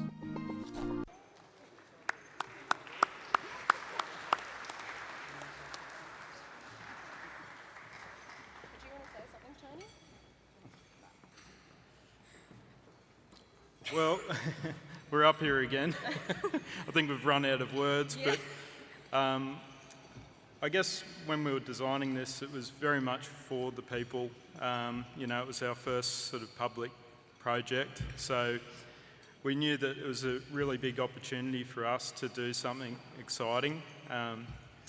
And we just, I guess, threw everything at this sort of project. It came about when COVID sort of hit us all. It was a competition, and we, at the time, lost all our work, predominantly. So yeah, this award really means a lot to a small practice like us, that during COVID, when we had lost all of our predominantly residential work, we sort of went into competitions, and this was a competition, and we put our heart and soul into this, along with, the design team, the landscape architects, the play designers, and the contractor. And, we were the principal team, design team, and we worked really collaboratively with Brisbane City Council, and we're so grateful as a small practice to be recognised for this. So thank you to the Institute. Thank you.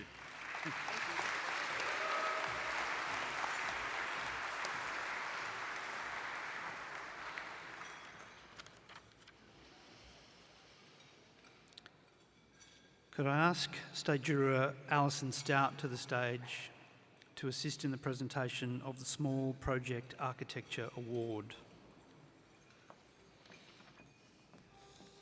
Small project architecture plays a significant role in shaping our lives and communities. It can be celebratory, contribute to diverse cultural representation, and it can be a testing ground for innovation and creativity. The jury considered the following projects in this category. Here are the nominees.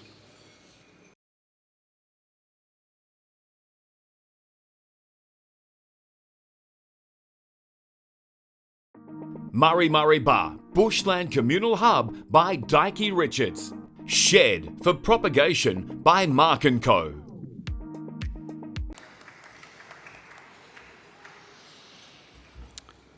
We have an award and a named award in this category, so again, I ask you to hold your breath. An award for small project architecture goes to Shed for Propagation, Mark & Co.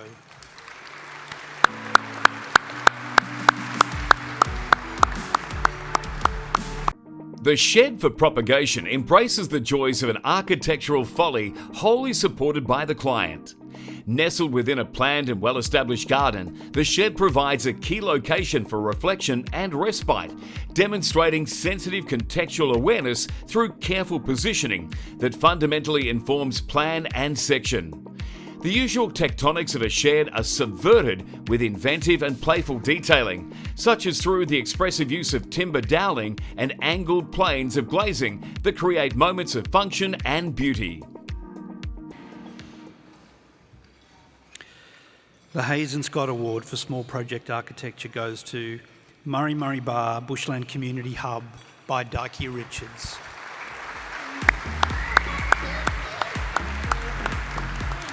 The Murray Bar Affordable Housing and Bushland Communal Hub is an essential addition to the redevelopment of the former Joyce Wilding Hostel. Since the 1970s, the site has served as a refuge for vulnerable First Nations women and children. The new development directly confronts the societal challenges related to domestic violence and at-risk women and children by establishing a safe, accessible, and culturally appropriate campus. This project makes a significant contribution to supporting cultural sustainability and exemplifies the positive impact architecture can have on our communities, addressing critical social issues with care and purpose. So I guess for us this project sort of sat on a broader site, but I guess culturally what it does is it kind of stitches together a larger existing site where there's existing housing and new housing. So it was a really important space on the site to sort of reflect and give spatial opportunities for different cultural activities, either at a smaller intimate site or scale, but also within broader opportunities. So I guess we're pretty excited, so thank you.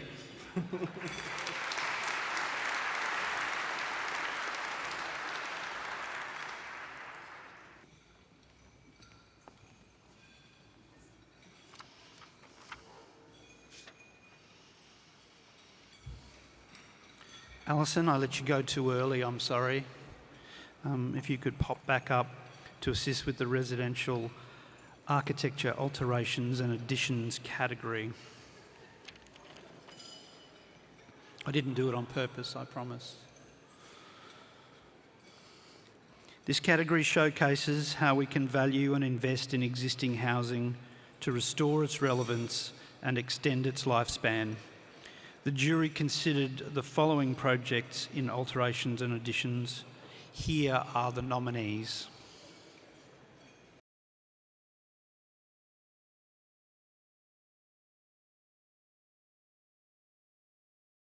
.395 House, Andrew Noonan Architects. Auchenflower Cottage and Tower, Blight Graham Architects. High Street, Linneberg Wang. Kangaroo Point House, Nielsen Jenkins. Little Green Cabin, Cloud Dwellers. Riverloop House, Vokes and Peters. Sydney House, O Architecture. Surrey Hills Garden Terrace, Kieran Gate Architects. Veranda Terraces, Form Architecture and Design. View Street Renovations and Extensions, Jim Gore Architecture and 5 Mile Radius. East Toowoomba Renovations by Kin Architects. We have 2 commendations, 2 awards and a named award in this category. A commendation goes to Kangaroo Point House by Nielsen Jenkins.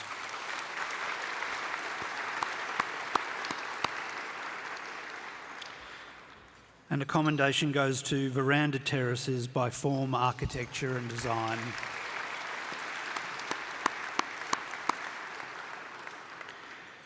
An award for residential architecture alterations and additions goes to High Street by Linneberg Wang.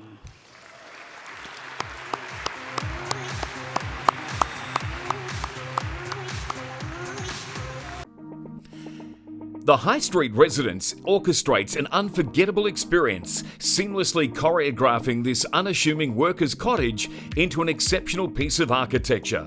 Like a skilled dancer gracefully gliding across the stage, this cottage captivates inhabitants and visitors alike, transforming them beyond the mundane into a realm of wonder where they not only connect with the building's storied past, but also find themselves firmly anchored in the present. The project promises to create cherished memories for a new generation of residents.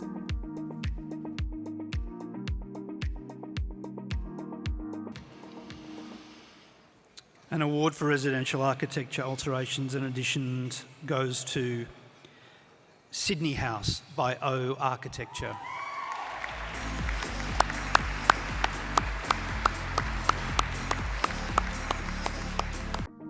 Picking up on the client's aesthetic interest and meaningful life events, O Architecture has made a carefully composed addition to a 1970s brick house that works with a simple palette of brick, fibre cement and concrete. This modest modification creates a thin layer of new spaces at the front of the house that enables privacy, a distinct address and a vertical connection to the lower level through an intimate landscape. The close relationship between architect and client has led to the sensitive recycling of meaningful elements in both the building and landscape, bringing an enduring life into the house. O Architecture is commended for recognising what is meaningful to their client and articulating it in the language of architecture.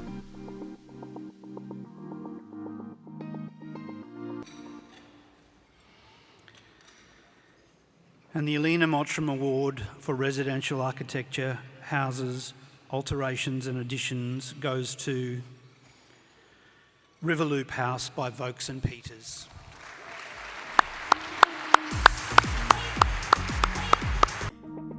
A series of interventions to this modest mid-century home sensitively reconcile the qualities of new and old. Considered additions and subtractions reframe how Riverloop House is occupied, with design decisions seemingly directed by imagining how to inhabit a space with joy. The careful unpicking and restitching of structure and space creates a seamless composition, while improving access to garden, natural life and breeze. The repositioned kitchen recalibrates connections to family, street and community in unexpected and delightful ways. The deliberate staging of rooms with restrained, complementary materials is in keeping with the character of the home, which sits comfortably at the human scale. The modesty and joy of Riverloop House is the flawless craft of masterful hands at the top of their game.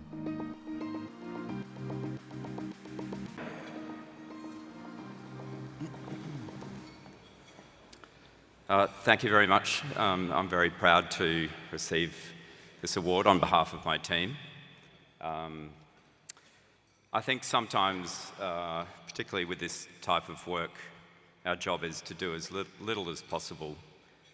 Sometimes all we need to do is listen to our clients, listen to the little buildings that we're working with, and listen to the sites. Thank you very much.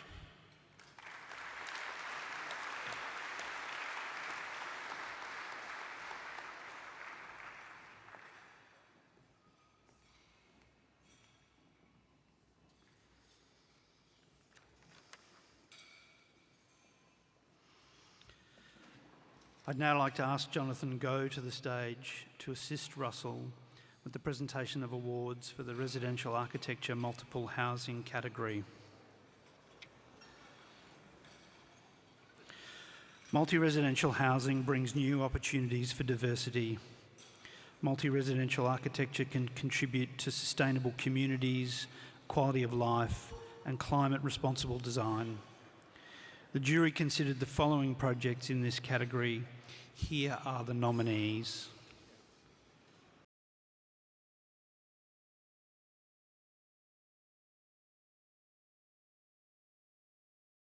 Canvas by Bureau Proberts.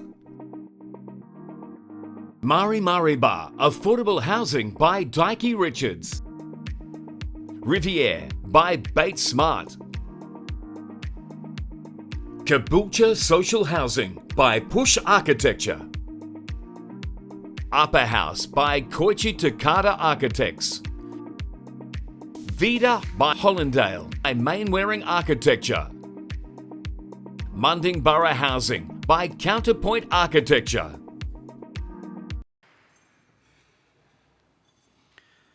Congratulations to all the shortlisted projects. We have a commendation, an award and the named award. And a commendation for multiple housing goes to Mundingborough Housing by Counterpoint Architecture.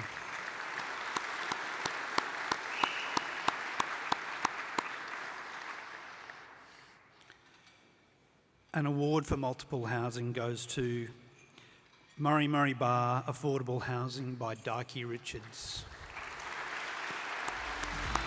Mari Mari Bar is a thoughtfully conceived, affordable housing project that provides support for vulnerable First Nations women and children seeking emergency refuge and accommodation. The facility is designed to support cultural preferences and offers safety in a transitional residential setting, surrounded by bushland. Opportunities are provided for social connection with play, seating and barbecue areas spread throughout the landscape. A solid, previously abandoned masonry structure has been adaptively reused to become an intriguing and delightful outdoor room with a central hearth and floating brick chimney. Mari Mari Bar sets a precedent for supported emergency accommodation, demonstrating that facilities of this kind can deliver quality, economic design and meaningful, empathetic outcomes for people in need. And the Job and Fraud Award for Residential Architecture Multiple Housing goes to Riviere by Bates Smart.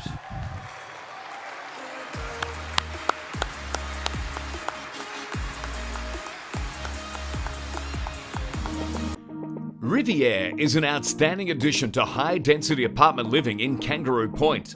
Clever features such as true cross-ventilated circulatory spaces in the apartments are rare in this scale of development in Queensland. The scale and generosity of the ground plans and communal entry spaces immediately speak to an ambition for quality.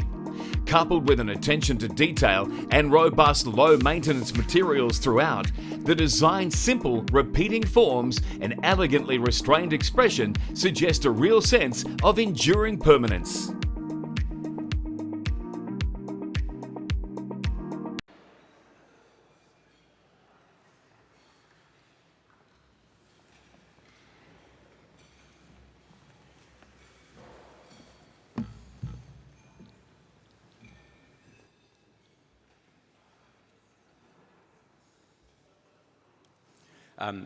Thank you very much to the jury and the AIA. It's a great honour to be here and to accept this award on behalf of Bates Smart.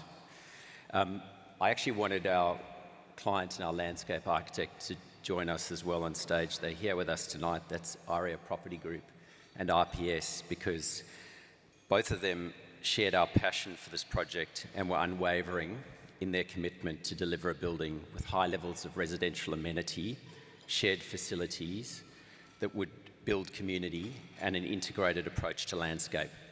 Thank you also to all the consultants that were involved.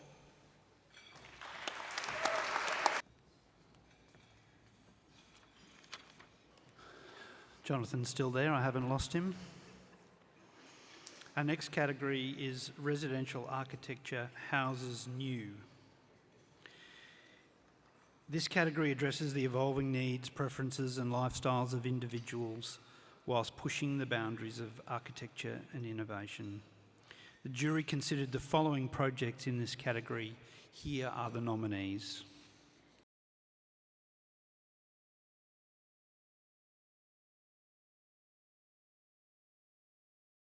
East Room House by Lucas Zahos Architects. Hopewell Street Residence by WIM Architects. Warwick Brick House by Mark & Co. Wellington by Base Architecture. Bombala by Sealand Architecture. Corimbia by Tim Ditchfield Architects. Kiamba Valley Farmhouse by Aspect Architecture. Doonan House by Kelly Martin Architecture. Moffat Beach House by Kirk. Shohaven by Lightbody Architects. The Grove by Jamison Architect. Tallow Wood Cabin by Fouche Architects. One Surf Residence by Blueprint Architects. Parlour Residence by Studio Snell. The Island House by BDA Architecture. Coulson Creek Shed by Red Dog Architects. A commendation for houses new goes to Hopewell Street Residence by WIM Architects.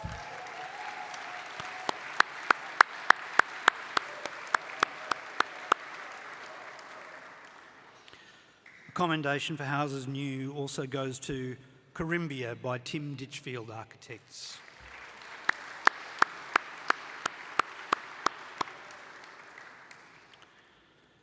An award for houses new goes to Tallow Wood Cabin by Fouche Architects.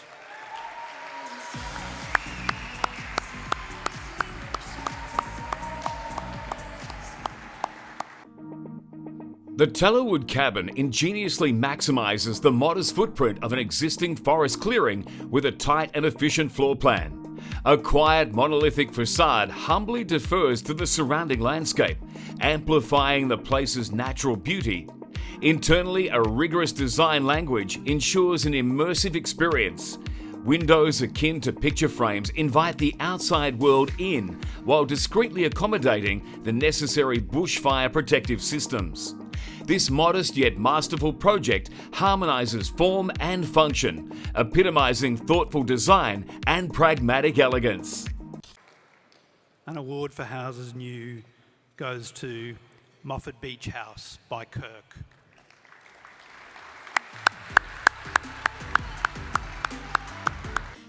Moffat Beach House is a reimagined beach shack on a highly constrained subtropical coastal site.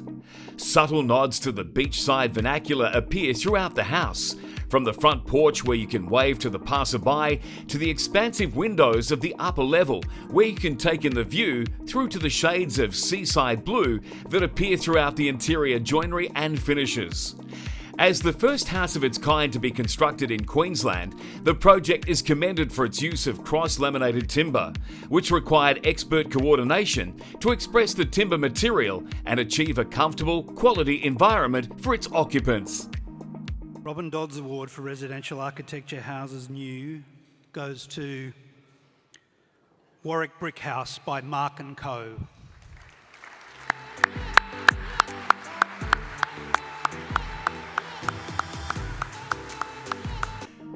Perched on a steep site, the Warwick Brick House is a testament to thoughtful design. Crafted for an elderly couple with a love for gardening and cooking, it consolidates master suite and living spaces on one level for seamless accessibility. A rooftop pavilion offers long views in a protected garden setting, while playful brick detailing nods to the family's long connection to Warwick. Inside, exposed timber frames and strategic skylights create an airy, light-filled and peaceful atmosphere. The entry sequence unfolds with a sense of discovery, and a collection of art is comfortably accommodated inside and out. Warm and practical, the design celebrates lives well lived, and in prioritising comfort over complexity, enriches lives throughout thoughtful engagement with the built environment. Wow. This was entirely unexpected, and it means a lot to small practice. And it wouldn't be possible without fantastic and trusting clients. Thank you very much. We're very proud.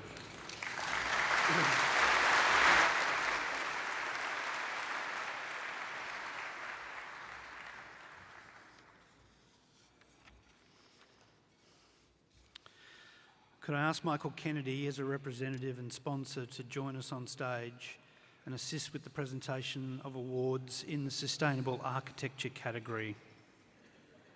I'm sorry, Emma's joining us. Thank you, Emma.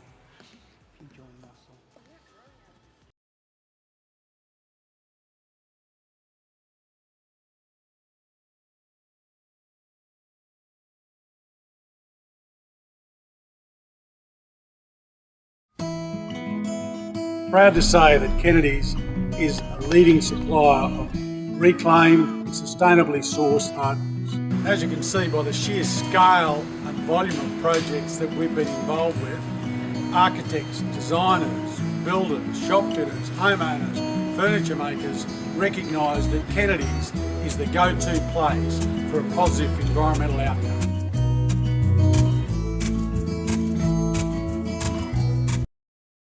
"11 Logan Road" by Kirk. Riviere by Bates Smart. Upper House by Koichi Takada Architects. 395 House by Andrew Noonan Architect. Veranda Terraces by Form Architecture and Design.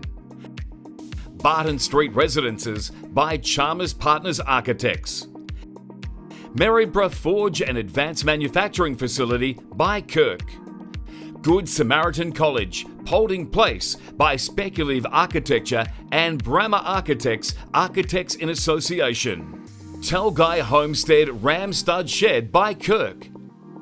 Cairns State High School Multipurpose Hall by TPG Architects. Moffat Beach House by Kirk.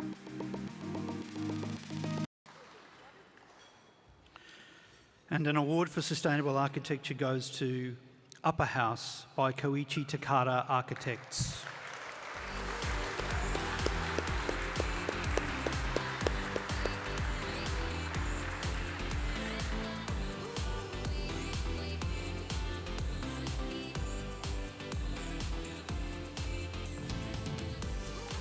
Located in Aria Properties Fish Lane precinct in South Brisbane, the Upper House project exemplifies large-scale sustainable development. Guided by a robust climate adaptation plan, it achieves meaningful improvements across various sustainability metrics, from construction waste reuse to heatwave preparedness. The incorporation of First Nations artwork, extensive community building features, and a distinctive built form underscores the project's ambition and impact. Collaborating architects and developers have created a sustainable legacy for generations to come. The Harry Marks Award for Sustainable Architecture goes to 39S House by Andrew Noonan, architect.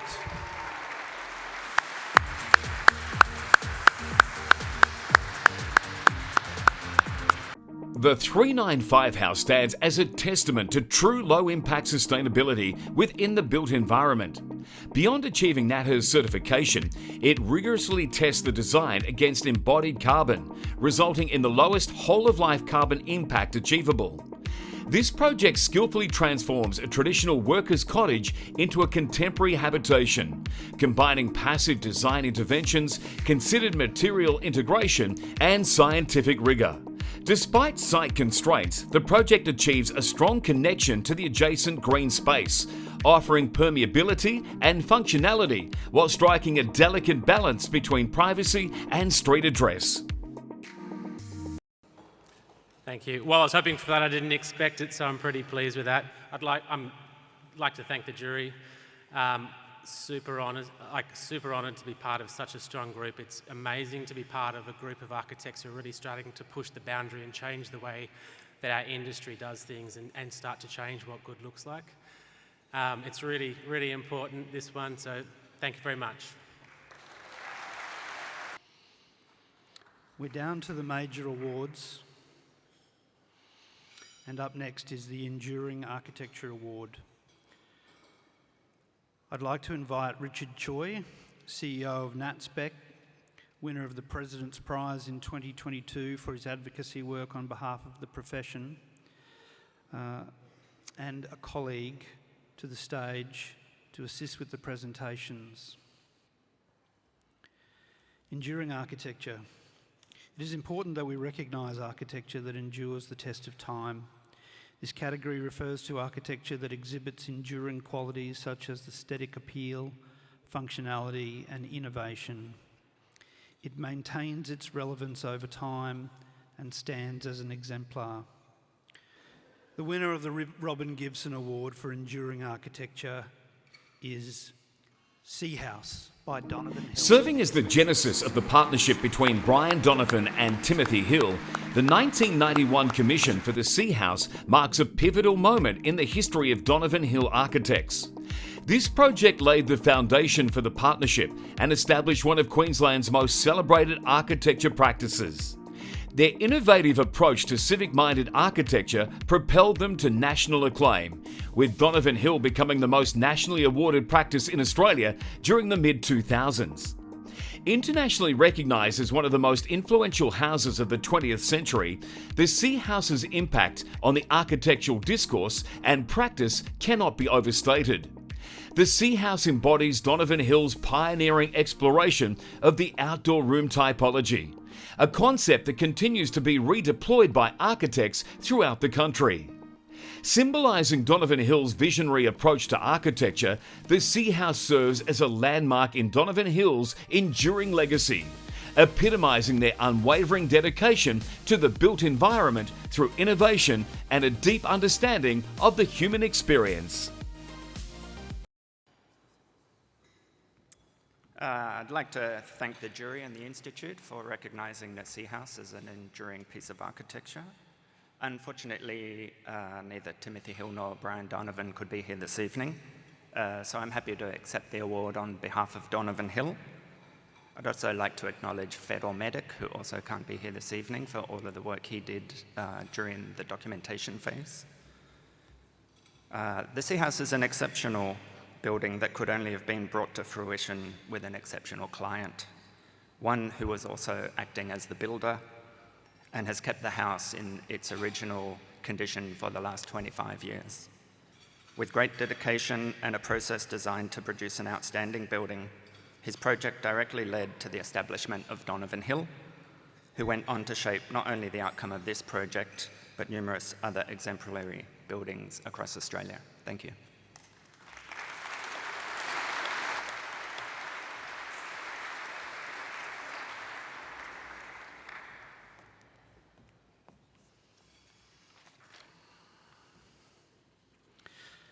That leaves us with only one more award this evening, the Queensland Medallion.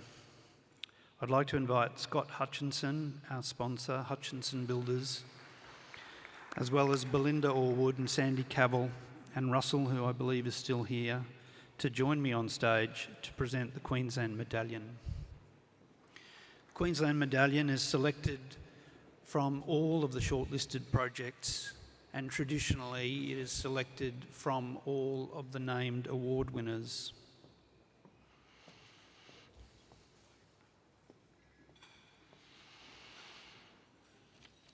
This year, the winner of the 2024 Queensland Medallion is Bradbury Park Playscape by Alcorn Middleton.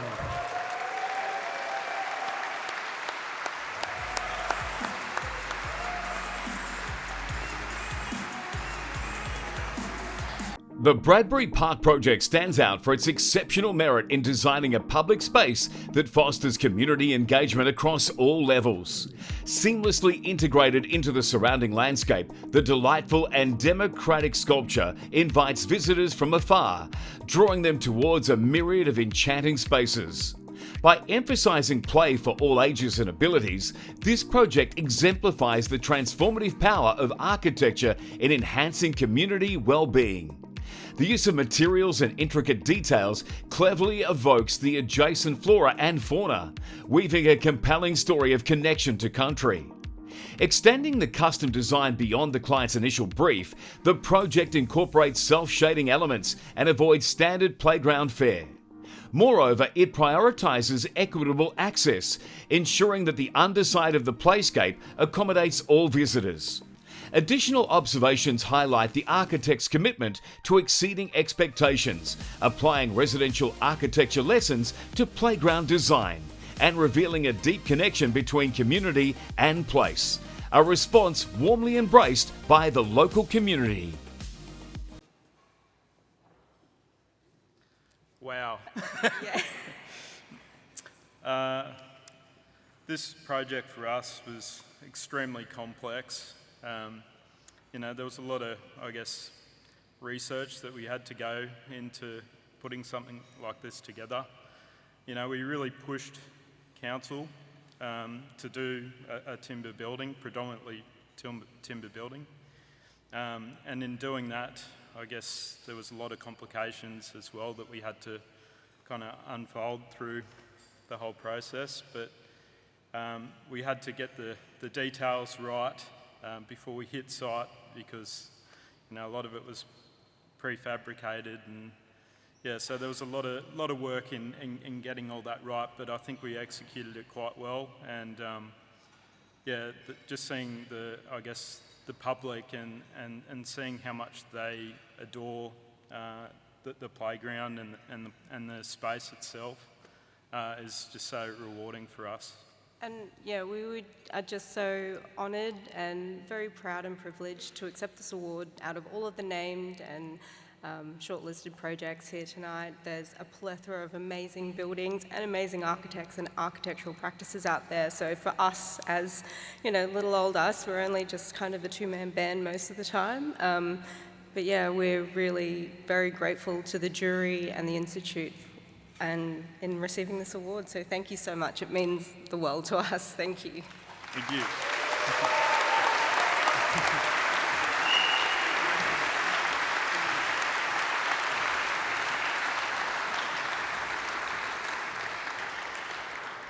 Well, that concludes the awards. Congratulations again to all of our winners. I'd like to ask Belinda and Sandy to stay on stage, and I'd like to ask Alison and Jonathan to join us on stage. The first thing that I think we need to do, and it's always difficult to single individuals out because all of the staff have been excellent. It is a genuine strain on the organisation each year, and everyone I know pulls together to do this. But to single out one, we would like to thank you, Cheeto, and acknowledge your hard work in putting all of this together.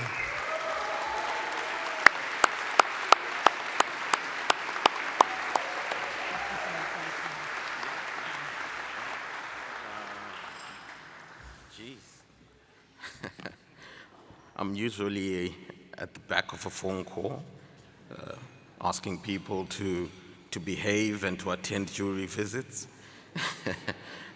But I did enjoy working with the state jury, and I'd just like to say thank you for all your hard work. It's a journey that started, I think, in August last year, so we're nearly a year in working on this. And I think the Queensland program is special. I think we do it the correct way here. So thank you to all the Queensland members, and thank you to the jurors, and thank you to everyone. I do have a gift for Michael. He's been a wonderful director of ceremonies.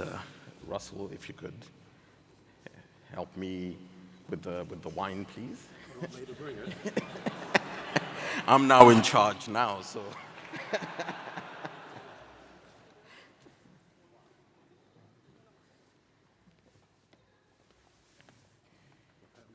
Thank you, Michael.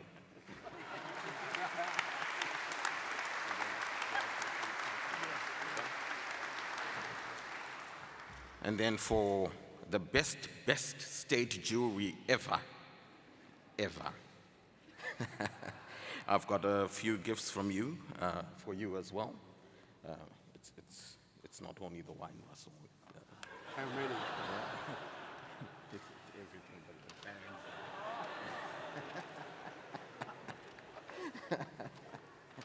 bands. Serve yourself, guys.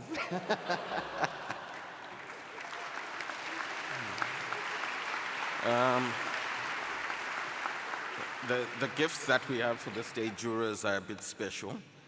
My daughters actually traveled to Zimbabwe in December, and they brought back some special gifts for the jurors, so I hope you enjoy them. And welcome to the State Jury Awards family. And thank you so much for your service.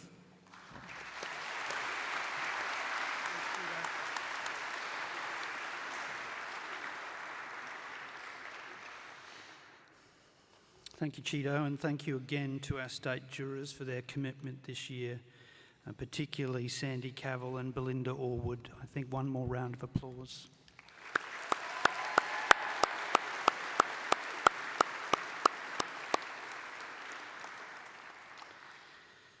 And finally, I'm pleased to announce that next year's state jury chairs will in fact be Alison Stout and Jonathan Goh.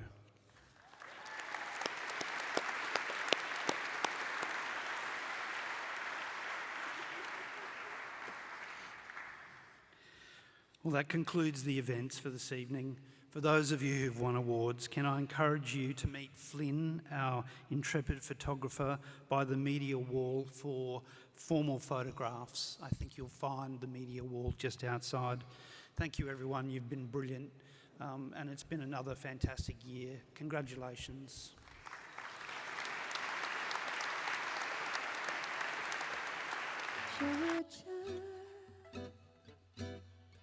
Georgia, the whole day through. Just a note, sweet song keeps Georgia on my mind. I said, Georgia, oh Georgia.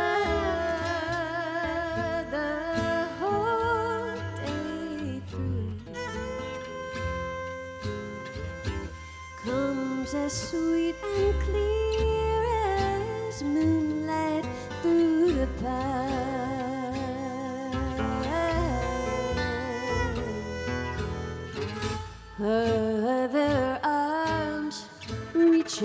to me,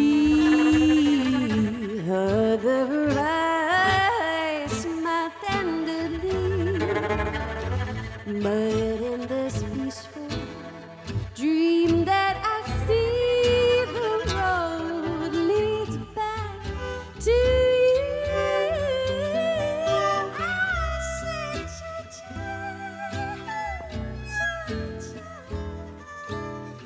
no peace will I find,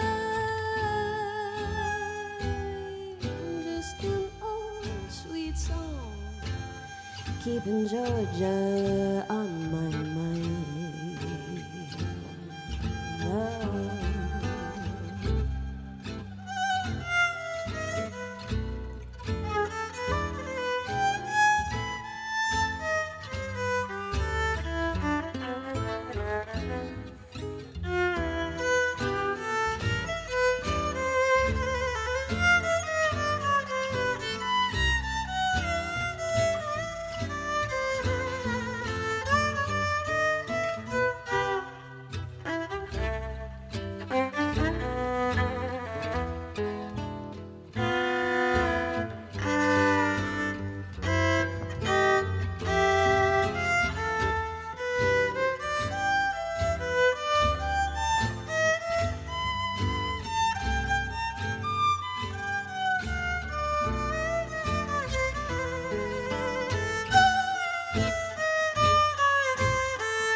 Other arms reach out to me, other eyes smile tenderly, but in the peaceful dreams that I see, the road leads back to you.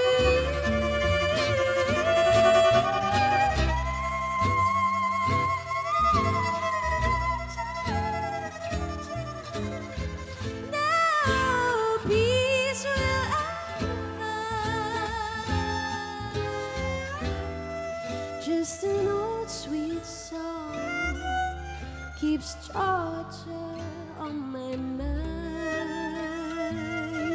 keeping Georgia